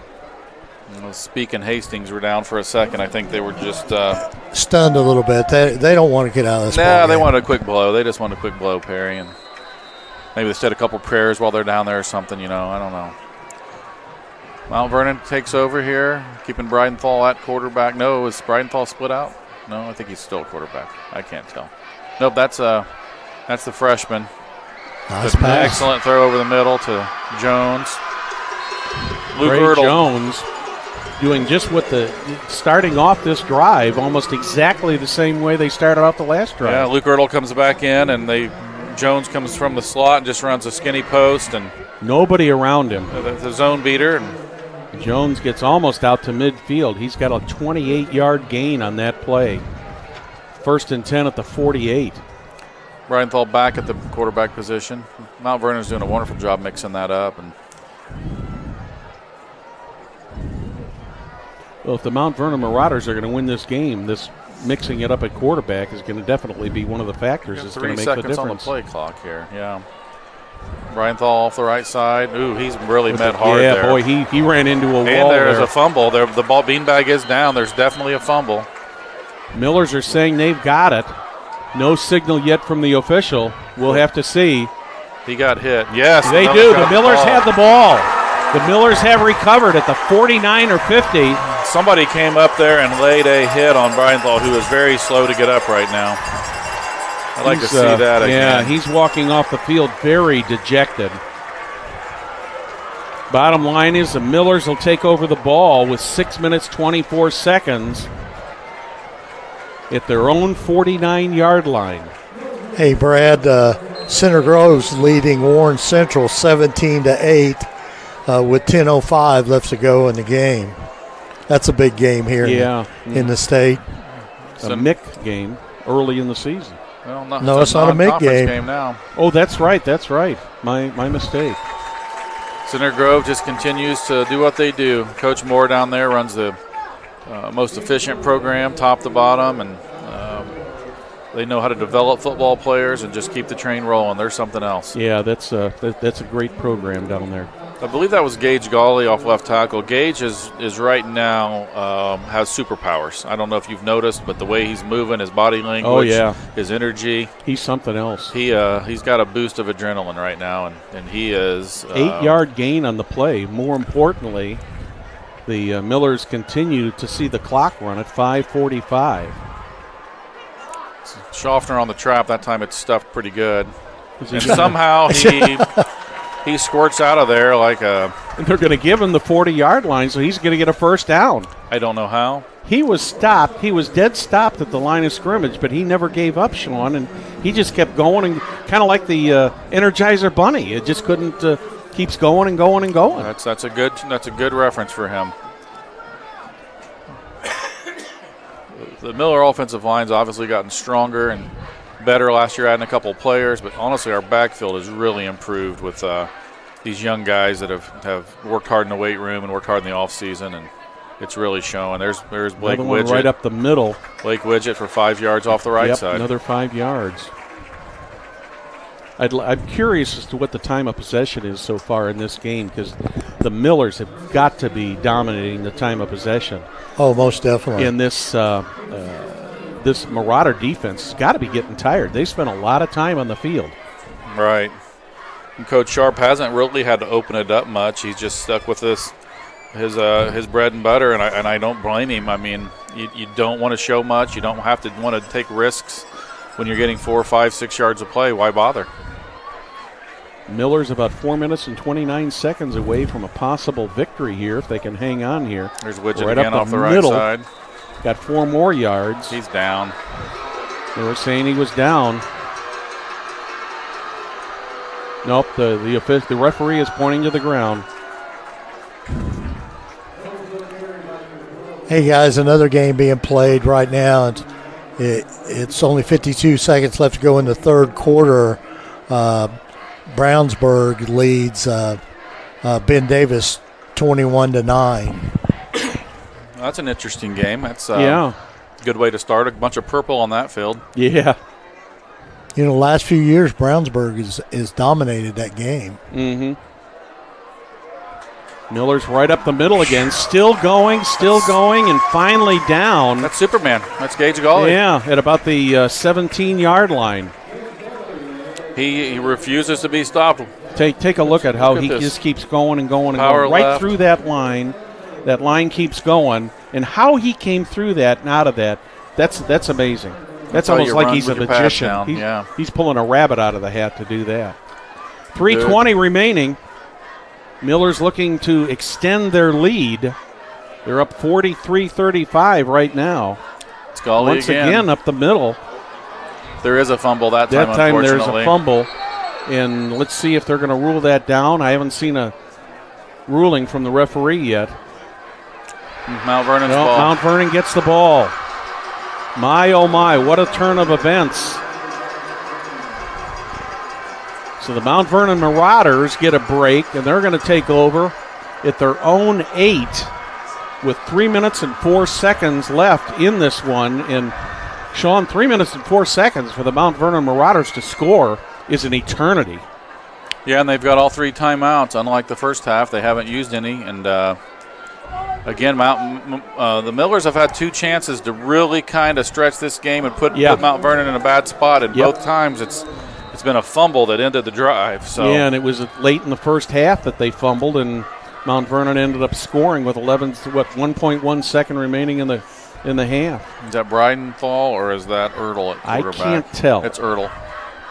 He's wanting to go to Breidenthal, but he's way over the line of scrimmage. He was 5 yards over the line of scrimmage there when he threw that ball. No one called it. Yeah. He was. If you watch that, he was well past the line of scrimmage when he threw that pass. But there wasn't a line judge in position. I'm kind of confused as to what they were doing there.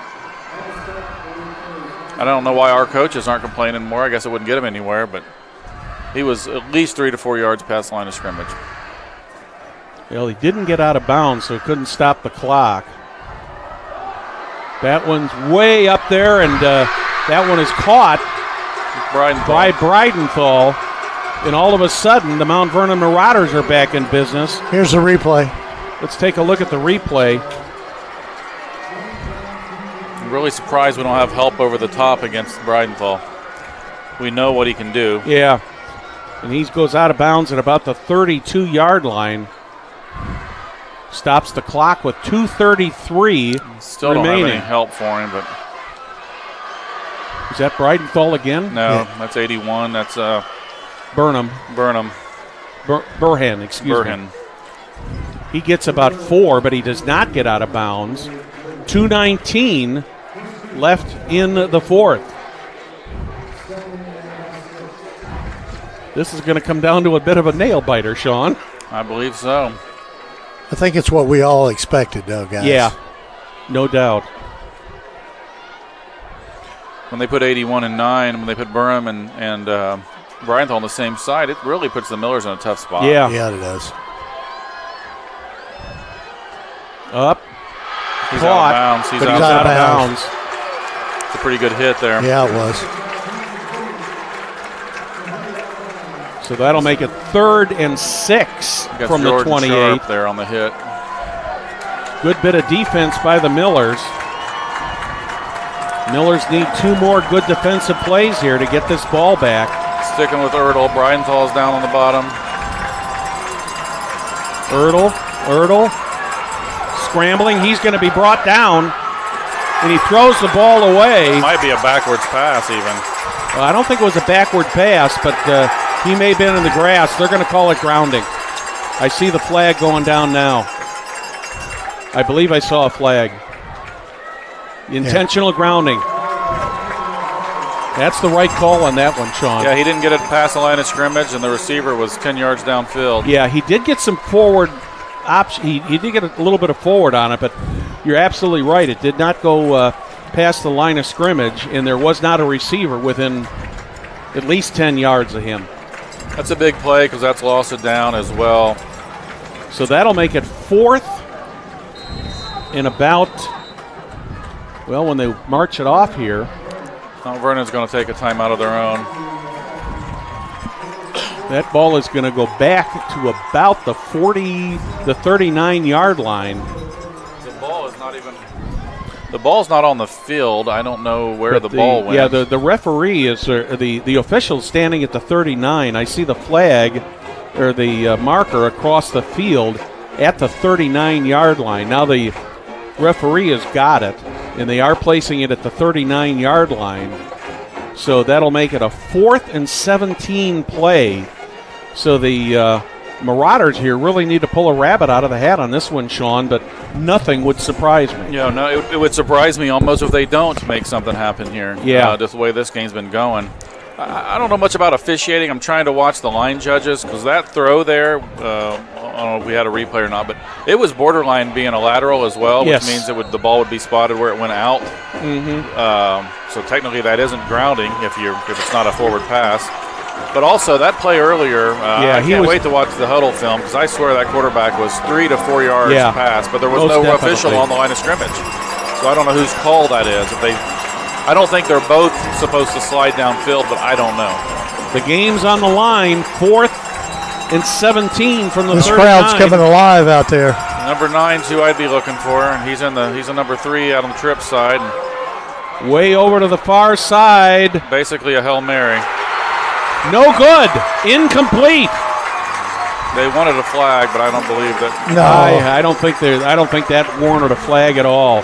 See, and I don't know if Mount Vernon made a good call burning that time out there. I know that they wanted to put a play in, but that may end the game for them. If they had all 3 timeouts right now, they could hold the Millers and get the ball back possibly. But with 2, I don't know that the math works out for them. Well, with 2 timeouts left, they probably would get the ball with probably less than a minute or so left, possibly, depending on what the Millers can do here. The Millers just got to hold on to the football here. And yeah. Well, you got that right, Perry. We're going to send you to practice to teach ball security this week. Millers with the run. I think both hands are on the ball right now.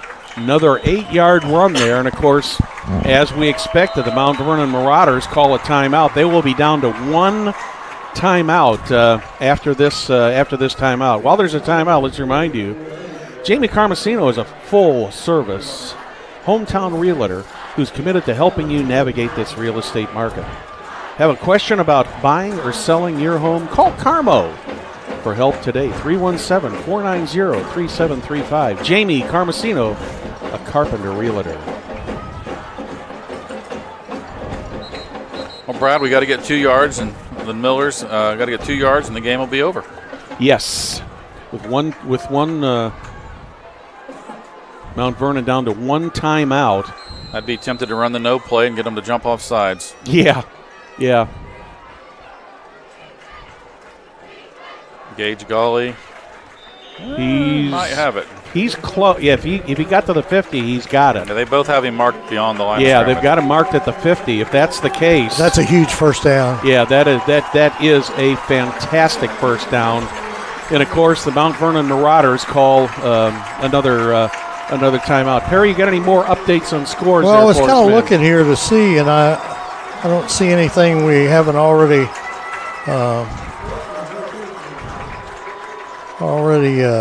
talked about. But well, what the Millers have proved here tonight, regardless of how this thing comes out yet, Sean, and with 1 minute and 19 seconds left and 1 timeout, one would assume that the Millers should win this game. But even had they not won this game, I think they have proven here for the first game of the season that they're out here to play with the big boys. They're ready. They're ready. I mean, this Mount Vernon team. This is an excellent football team.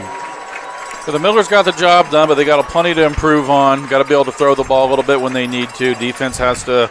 I'm sure they'll have some fun in the film room, but I'll tell you they got to hold on to the football. Right, yeah. and 4A football's in trouble. Mount Vernon is legit, and